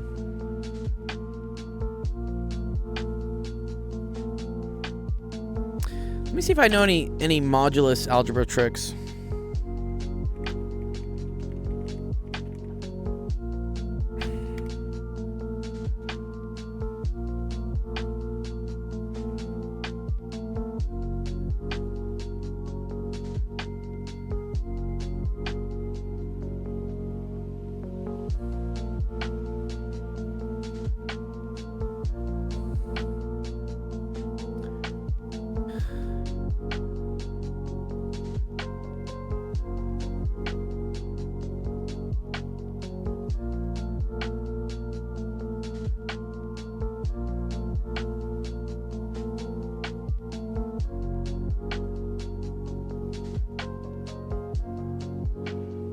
Oh, Chinese remainder theorem? That's what we were talking about, right?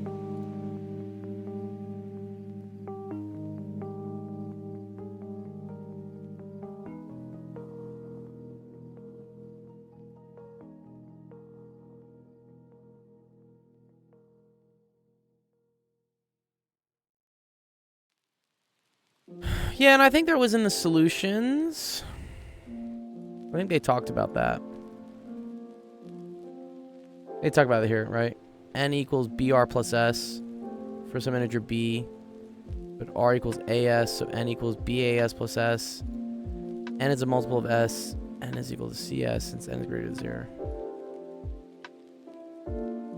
Yeah. Okay, this is hurting my brain. I'll give you a point, Shantrix, but...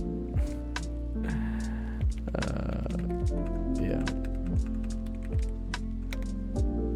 It's just, yeah. I can't. This is too much. This hurts me. You know what we hurts make me? a table.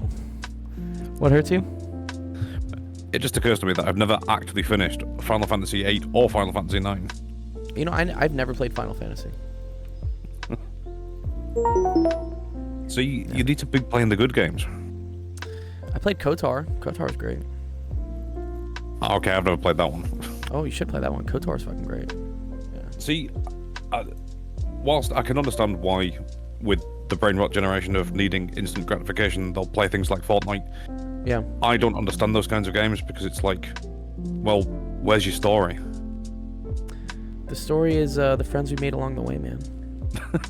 See, that's placative nonsense. See, yeah, it's for me. Like, yeah, have I played a single player video game in the last 5 years? No, I probably haven't, honestly. I only play video games as a social thing to, I guess, continue friendships with other people, I guess. Yeah. See, I play games for the escapism value. It's what's a good story, what can I get involved with so I can just forget what's going on in reality. Yeah, it's like watching a movie. Yeah, I get it. Yeah, but you're a part of it. Maybe I should play more single player games. I don't know. But because somebody was asking me about Final Fantasy the other day, and it was like, what's so great about Final Fantasy? It's like, well, I don't know how good it is now, but I know how good it was then. Isn't there Final Fantasy Online now? FF Online or something? No, Final Fantasy 11 was online. Final Fantasy 14 was online. Yeah. Yeah, then it just turns into a fucking RuneScape basically all over again. 11 and 14. Never played that. Never played RuneScape. Never played. RuneScape was boss, dude. I fucking love RuneScape. What was the other one? Another Life. World Second of Warcraft. Never played WoW. EverQuest. Remember EverQuest? Never played EverQuest. EverQuest was a big one. Had the sexy elf on the front or something. That's why I loved EverQuest. D&D or something? See, I just don't play well with others, so it's... Oh, that's okay. Yeah, dude, this was EverQuest, bro. Sexy elf, bro. Yeah, bro. Of course. Yeah, of course, dude. I mean, that was the main attractor, the main Yeah. attractor for a bunch of 14-year-old kids in video game land. It's like, oh, there's a sexy elf on the cover. We should go play the game. Big old biddies. Take a And look. bitches, bro. Oh, bro, I'm done. EverQuest. Oh my god, so great. Anyways, who's Adarsh? Let's see if Adarsh is. Adarsh, come on by, Adarsh. So we can do your question. Nick, when's your train test? On the 16th next month. I already got a mail. I got the email for it. I got everything, the location, the time, everything. Nice. Do you have any questions you want to go over? Yeah. Can you send them to me? They're all in your DMs. Are they? We went over all those. Not all of them. Your local hacker says, I have a question for G10 science. I don't get how to balance chemical equations. Like, some are easy and others are very hard. Oh, I think we did go through all of them. No, there's some on top that we didn't go through.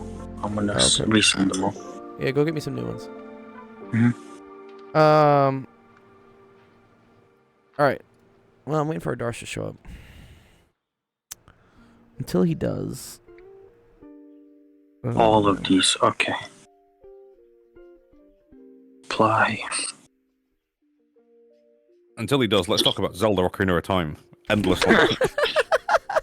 We fucking I- love Zelda. I pinged where the all of these questions I think we didn't go through.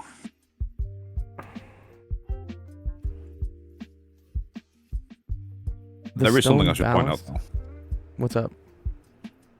Ocarina of Time is the first game to ever get 10 out of 10 from like all the major outlets. Oh, you did tell And- me that. Yeah, and yeah. And it stands today, which is fascinating because the game really does look aged badly. But it's still got the 10. Still got the highest grade of all time. All right, Nick. Here, let's do your question. Let's do this. Mm-hmm. All right. If you earn 10.20 an hour and time, wait, per hour, and oh, there you are, Adarsh. All right, Adarsh, I'll do yours after this. I was waiting for you. And time, and okay. Dude, this wording here is terrible. Yeah. 10.20 per hour, and then they say time and a half for working over 40 hours. Okay, so this is like overtime. Okay. Yeah. So it's 10.20 regular, and then it's time and a half means 1.5 times $10.20 for overtime. Mm-hmm. And they're saying you worked 42 hours. Okay, how much money did you make? How did you figure this out? 10.20 times 40, and then Good. 10.20 times 1.5, or I did half of it and then added. That's good. And then did that by 2. Yeah, exactly. Yeah. So yeah, this will get you 408, and what I basically did was, I just took this 4 and I multiplied it by everything, and then I moved the decimal over to the one place because it's 40, not 4. So that gets me 408, and then we move the decimal. It gets me 40.80, but then this 0 moves it over to the decimal place 1, so it's 408. And then then we have to do this. I liked your way of doing this plus a half of it, but you could also do you see what's 1.5 times 2?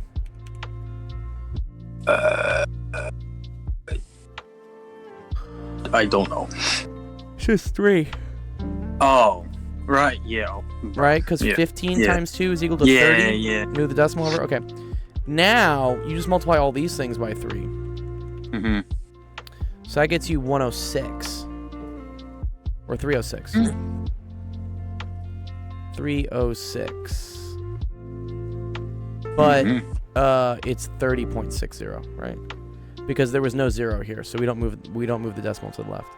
You can also see this, right? This is approximately 3 times 10, so we should be around 30. That's another trick I would do. Instead of like trying to keep track of like how many tens and whatever, I would just be like, 10 times 40 should be 400-ish. So move the decimal so it looks like it's close to 400.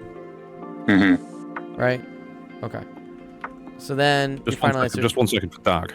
What's up? So Dark, you've got $2.20 in one hand, and $2.20 in the other hand. How much money do you have? For 40? There you go. Yeah. Uh-huh. 440. Just something to bear in mind. So yeah, so this one's 438.6. You see how that works? Mm-hmm. Okay, nice. Let me do this one, and I'll do Darsh's. The measurements of poured concrete truck show that 54 cubic feet of concrete has been placed. If payment to the transit mix company for this is to be based on the cubic yards. Oh. Wow, they're going from cubic feet to cubic yards. This is kind of tricky. Okay. So this is how you do. So you're gonna say how many yards cubed is equal to some number of feet cubed. Okay? Damn. Right? We could say how many yards cubed is equal to 54 feet cubed. Okay? Mm-hmm. This is where you want to do stoichiometry. What? Sorry, do you know stoichiometry from chemistry? I never did that. Yeah, you did. Okay. I did? How many yards and how many feet? What's the conversion between feet and yards? I don't know. 3 feet are equal to 1 yard. Okay? Okay. Okay. So now you put this as a conversion thing here. So you could either put 3 feet and 1 yard here, Mm-hmm. or you could put 1 yard and then 3 feet. You generally want to put it like the one on the bottom so that it cancels out the one on the top. Okay? Mm-hmm. So I put feet on the bottom because I already have feet on the top here, right? Mm-hmm. This will cancel out a single foot cubed to make it a foot squared. Okay? Mm-hmm. So that tells me I need to do this 3 more times. Mm-hmm. Because feet will get me feet cubed. Mm-hmm. And then yards will get me yard cubed, which is what I want. So when you do the math here, right, you're doing 54 times 1 times 1 times 1, whatever, divided by 3 times 3 times 3. What is 3 times 3 times 3? 9 and then 27. Okay, good. So what are you doing to this 54 effectively? What are you doing? You divide 54 by 27? Good. Do you see how that's the correct answer choice? Oh. Huh. Interesting. Yeah, that's how it works, Cosmic. Yeah. This is how I like to explain converting units, especially when it's like cubic meters or like meters squared or something. Think about how like each foot here has to cancel out a foot cubed somehow. So you need it 3 times. Yeah. Cool. Okay. Let me do Darsh's, and then I'll see if I can do Shantrix's, and then we'll come back to Marius. Okay? Mm-hmm. You're good. Right. Thank you. Yeah, you're welcome, dude. All right, what's up, Adarsh? Where you at? He's here. Okay. All right.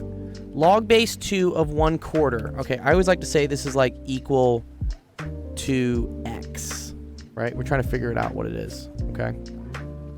All right. The rule for logs, they call it the BAP rule, okay? It's log base A of B is equal to C. We want to write this in what's called exponential form. This is the same thing as A to the C is equal to B. Okay? This to this power equals this power. I think they call this like base answer power, because it's like base answer, well, whatever. I don't know. So C goes to the exponent. Yeah, exactly. Okay. So in this case, right, this is the base. So I would rewrite this as 2 to the x is equal to 1/4. Right? And now you got to solve for x. You got to figure out 2 to the what equals a quarter. Nice. Circuits lab. Love circuits, Cosmic.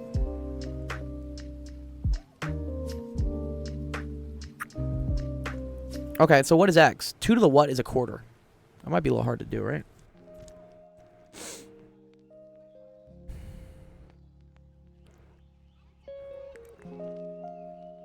First off, I noticed that this is a fraction and this is not. So that tells me that the thing I'm raising this to probably needs to be negative. Because, for instance, 2 to the negative 1, that's 1 over 2 to the 1, which is equal to 1/2. Negative exponents are how you turn, like, regular numbers on top into fractions where they're on the bottom. Okay. It turns out that 2 to the negative 2 is 1 over 2 to the 2, and that's equal to 1/4. So, in this case, you would get that x is equal to negative 2.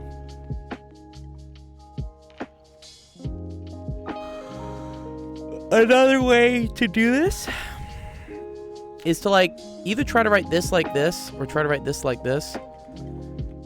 I could say that a quarter is the same thing as 1/2 to the second, which is the same thing as 2 to the negative second. And now that just tells you x equals negative 2. Why did Dr. Gold start streaming? That's a question for 2021 Dr. Gold, so 4 years ago. We're probably coming up on our affiliate anniversary in like June. Because he wanted to mine some new followers and refine his content to 24 karat quality. Oh, famished. Love that.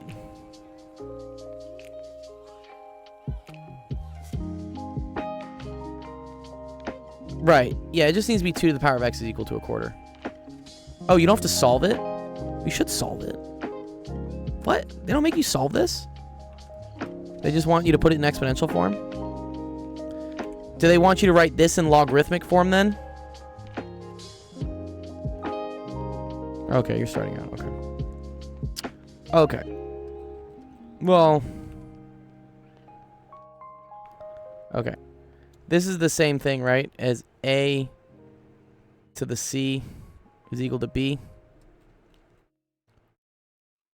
And then it's, right? Log base a of b is equal to c. So here a is e. So you're going to say log base e. B. Well, that's what you're trying to figure out. So that's like x. And then c is equal to the ln of 21. Is that really what they want? Is that how they want you to write it, Darce? It's kind of weird. The cool thing here is like log base e, that is ln. So you say ln of x equals ln of 21, and you just get x equals 21. The other cool thing here, this is like e to the log base e of 21, which is equal to 21. Because anytime you have a to the log base a of b, that's just equal to b. If something's being raised to the base of a logarithm, these things go away. And you just get b. E's natural log. Yeah. Natural log is base e, sorry. That's what I'm gonna say.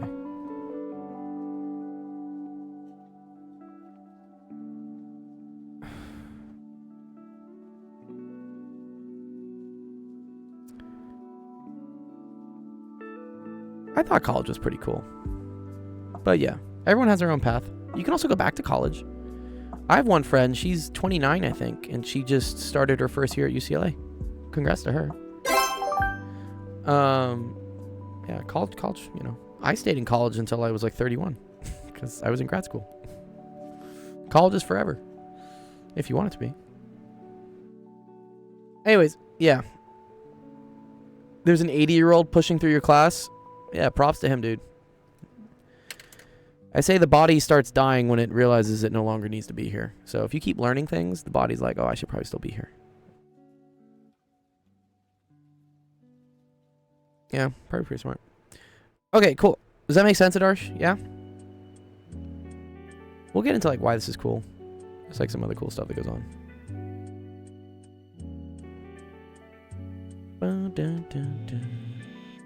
Yes, Dr. Gold, cool.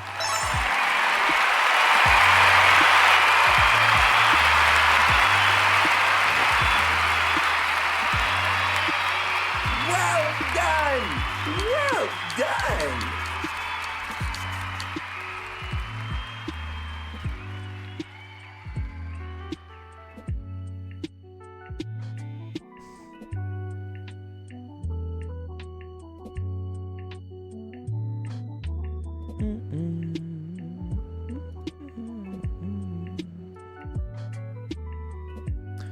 Okay.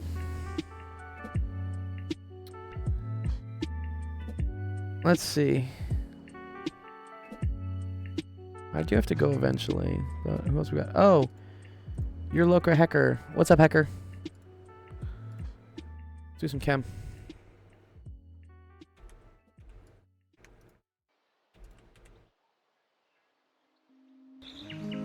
I'll go away well off. Okay, can you see this, Hecker?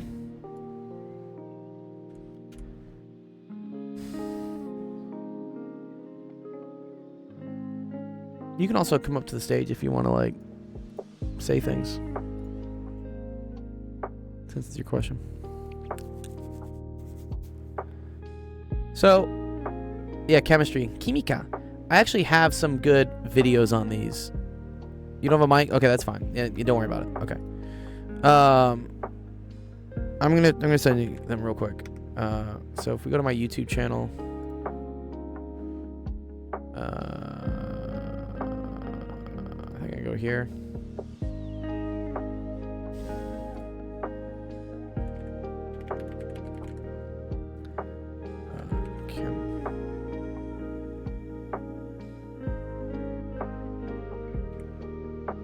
Okay, here we go. Yeah. So we have a couple videos here I've made.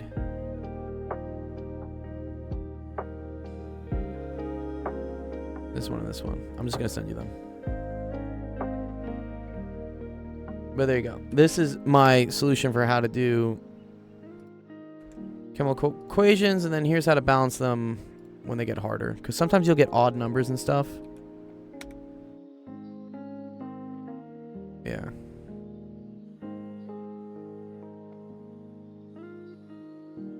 I think this one like did pretty well.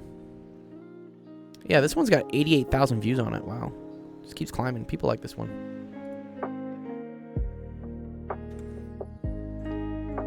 Okay.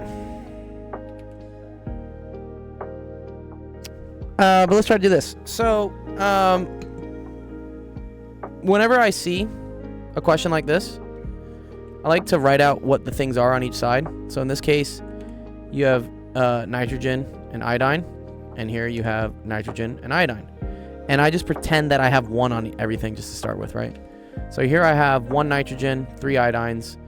Here I have 2 nitrogens and 2 iodines. I like to look at the most complicated thing first and try to balance it. Here, like, there's not really a most complicated thing yet. So I'm just going to, like, put a 2 in front of here. Because now that'll make this equal to 2. And it'll make this equal to 6. So these are balanced. And now all I have to do is balance the iodine on the right side, which I'll do by putting a 3 there, right? Because if that just affects the iodine, and now we get 6. So now we get 2, 6, 2, 6, and this is good. Easy? All right, let's try something a little bit harder.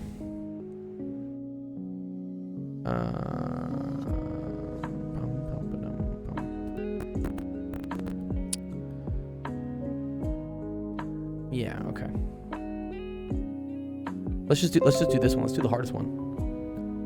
Here, I'm just gonna go ahead and just crank it up. All right. This has a bunch of different things in it, right? We have barium, we have hydrogen, we have oxygen. So we got a lot of stuff here. Barium. Or here, let me put different colors. Sorry.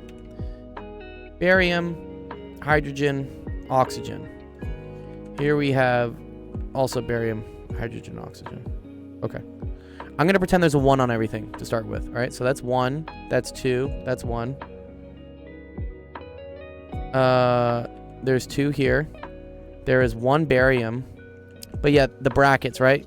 So what this means here, Hecker, is that there are 2 oxygens and 2 hydrogens. Okay? So when I wrote 2 here, it's 2 here plus an additional 2 here, so it's actually 4. And then there's 2 oxygens. General rule of thumb, anytime you see something like chilling by itself, balance this thing last. Like, don't worry about hydrogen until the very end. Okay? It's usually hydrogen or oxygen that you're just like messing with. Okay. So first things first, my barium's okay. I'm cool with that. My oxygen is not, right? Because my oxygen here, I have 2. My oxygen here, I have 1. Notice I'm not going to bounce the hydrogen because there's a lonely hydrogen here. It just makes life easier. So in order to get the hydrogens the same, I'm going to put a 2 in front of this, right? That's going to make this equal to 4. But it's also going to change the oxygens to 2. Oh. Well, now you're done. That's easy. Yeah, this one's pretty easy. Yeah. You didn't really have to do much. Let me see on my, I have on my YouTube one that's like harder.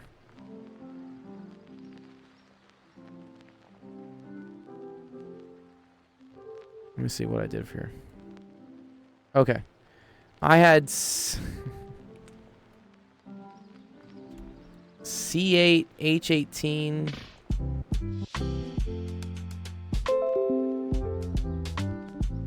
This is a tricky one. Okay. So, carbon, hydrogen, oxygen. Carbon, hydrogen, oxygen.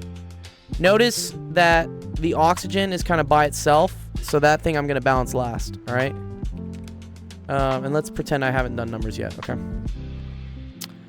So, this has 8. We have 18 hydrogens. We have 2 oxygens. Here I have 1 carbon. I have 2 plus 1. I have 3 oxygens. And I have 2 hydrogens. Okay. Oxygen is by itself, so I'm going to balance this thing last. Let's balance the carbons first. Well, in order to get 8 carbons on the right, I'm going to put an 8 here. But doing so, we'll change this to 8, but now it's going to change the oxygen to 8 times 2, so that's 16 plus 1, so that's going to make this 17. Okay. Yeah, so before we had 3, but now we have, sorry. I want to do this the right colors. Okay. Now we have 17. Okay. Now for the hydrogens, I have 18 here. So the only way to get 18 on this side is for us to put a 9 on this one, okay? So now this will change this to 18. And now the oxygens are getting even weirder, right? It's because now I have 8 times 2, 16, plus 9. So then now this becomes 25. Okay. Last step is to balance the oxygens. But what I notice here, right, is that this has a 2 on it. And this is the only source of oxygens. So I can't really get 25 out of here, right? I can't, okay? Whenever that happens, you have to kind of think of what would the decimal form of this be. So it's an odd number, right? In this case, it's like 12.5 is what I would want. Or what I like to say is like, you always just write the amount you need, which in this case is 25, and then you divide it by whatever this is. So this is 25 over 2. If, for instance, this was 03, then it would be 25 over 3. Okay. We put 25 over 2. But you're not allowed to have fractions in chemistry. So now you have to multiply through everywhere by this denominator to get rid of it.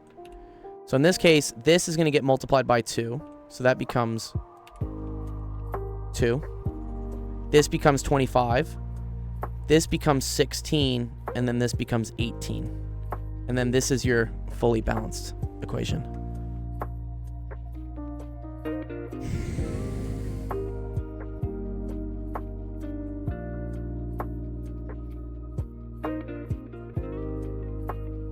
If there's a bracket. Yeah, if there's a fraction, yeah, you gotta do it, yeah. You had an interesting one on this one. Here, for instance, you had like I2 and I3, right? So, you kind of think like, oh, I need this to be like 3 halves, right? Because 3 over 2 times 2 would get me the 3. And this could be 1 and 1. So then you have to multiply through everything by 2. So this becomes 2, 3, 2. And then now this one's balanced. Is it hard to get used to college? Like, how much different is it to high school? Yeah, college is very different than high school. I would say it's kind of easier because you don't have to take as many classes, but it's more in depth because you have to do more within the class. Yeah. It is very different, but it's very different in an awesome way. Anyways, does that make sense, Hecker? Make a little bit more sense how you do these? Watch those YouTube videos. They should help you out. I explain kind of my strategy and stuff. Like, I even see this one, right? CU3, cool. 3. N2 is already balanced, right? So that's 1, and then this is just 3. You'll get used to it. It's like an algorithm, but always like try to look for like the most complicated thing, and then balance that first. Cool.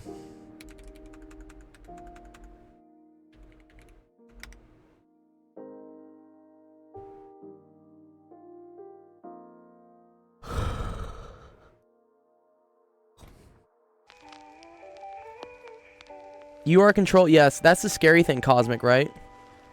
You are in control of your learning in college. Yeah. So it's like you have ultimate freedom, but also ultimate responsibility. Because if you're not self-motivated and you don't like force yourself to do things, like you're gonna get messed up. Okay. I think Shantrick says Summon an Infinite series converge or diverge. Isn't that just when R is greater than 1?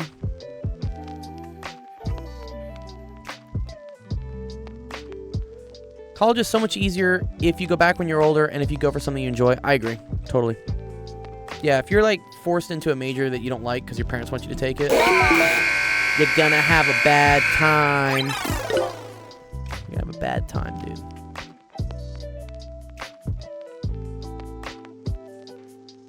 W Dr. Gold, I understood this more than my actual teacher. That's cool. That's why we're actual education, dude.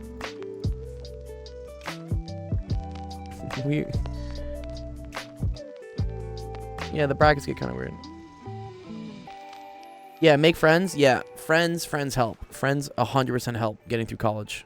Especially, just having like study partners. Some of my best friends I made through, collective struggles in physics classes. Yeah.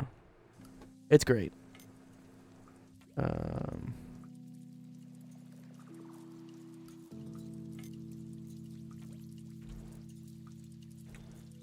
I went back. Yeah, go on, Nick. What's up? I read Cosmic's where he said you're in control of your own learning in college. I'm like, oh wait, well that sounds nice. Oh, wait, is it though? Yeah, it means you have to like. You have to do things. that's not good. I know. Well, it's how the world works. Once you like leave your parents' place, you have to figure out how to do stuff yourself. It's true. Yeah. Right. Can't. I'm not the best at that. University has 3 purposes. All right. What are the 3 purposes? Tell us. Library. Women. Pub. Women and what? Wait, library, Pub. women, what? Pub. Pub. Okay. Kind of like that one. That's a fun And if you one. can combine all 3, it's a fucking mental case. But do it. Okay. It's a good laugh. Do it. That's too fun. Women is crazy. Women is crazy. Women and library. I mean, sometimes both. You can meet Yeah, I was girls gonna in say library, for sure. I did women in library in secondary school. So. Yeah. Women library. Yeah. Skilliam says he went back to college for graphic design after the Navy. I work in the electrical field. I don't use it, but I wanted. Oh, yeah. You had so much fun. Yeah, cool. Damn. Yeah, because he was learning about stuff he actually wanted to learn about. Yeah, makes huge difference. Yeah, put yourself out there, and they're all going to go. Yes, exactly. This is the number one thing I tell students, Cosmic, is always raise your hand if you don't understand something, because I guarantee you everyone else in the class doesn't understand it either. They're just too scared to put your hand up. And yeah, don't be afraid to like ask for help, because everyone else probably needs help as well. I can't tell you how much help I needed getting through college. As like smart as I seem sometimes, you know. Make sure to raise your hand high enough. Yeah, I know. So they see it. but not half high. Don't do that. Not too high. Don't do it. Don't do it. Remember, pet the dog. Pet the dog. Call for a hail- taxi. Call for taxi. That's about it. Hi, Hitler. Don't do that one. Don't do that one, guys. You ask for help with every day to where it is annoying a little bit. That's okay. It's better than not asking for help. This one, I believe you can do this with like an integral. I believe. I believe this is like. Is it from like 1 to infinity? And it's like a1 r to the x minus 1 dx. Is this kind of how this works? I think it's how this works.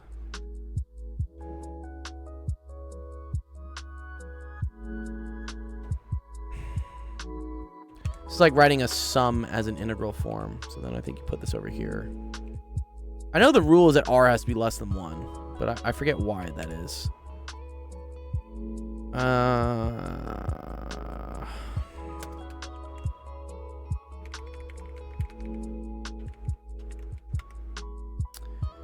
Oh, here we go. Integral of a to the x dx is a to the x over ln of a. Okay.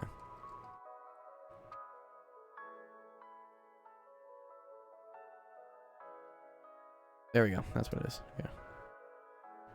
Okay. So.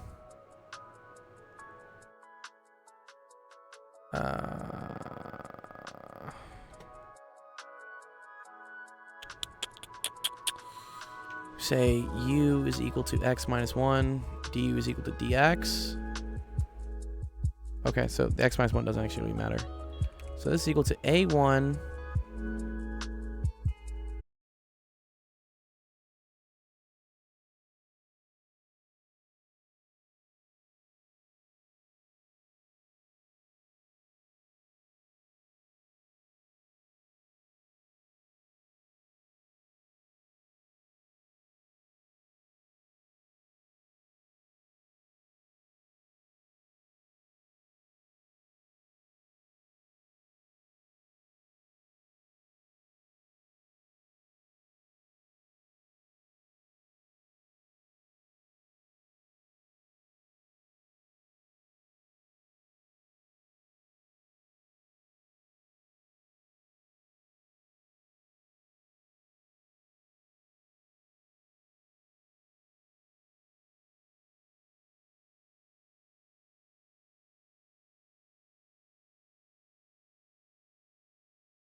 the last term has to go to 0.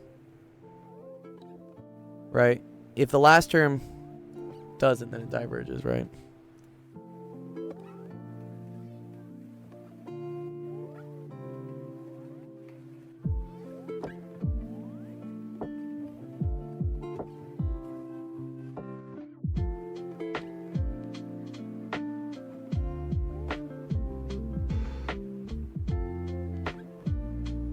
Okay.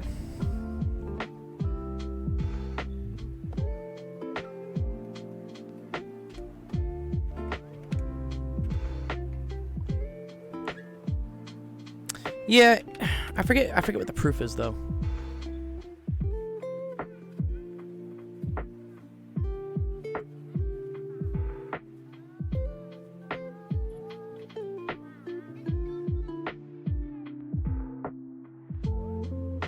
Like, I know what the definition is.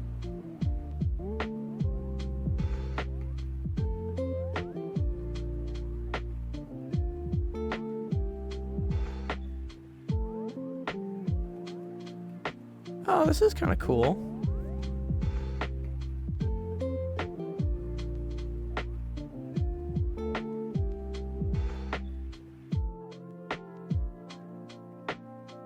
Ooh, I really like this actually. Ooh, this is a really cool proof actually.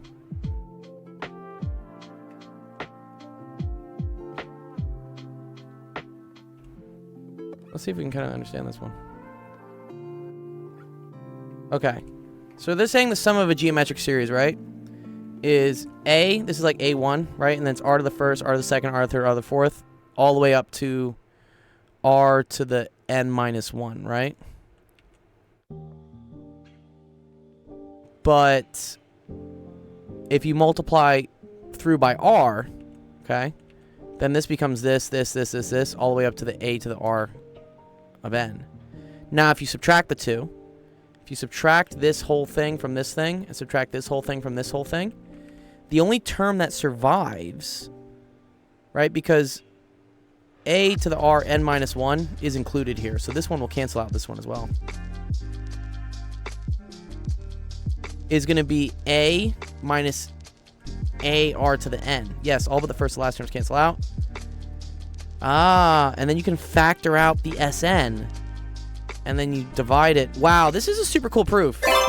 I really like this one, actually.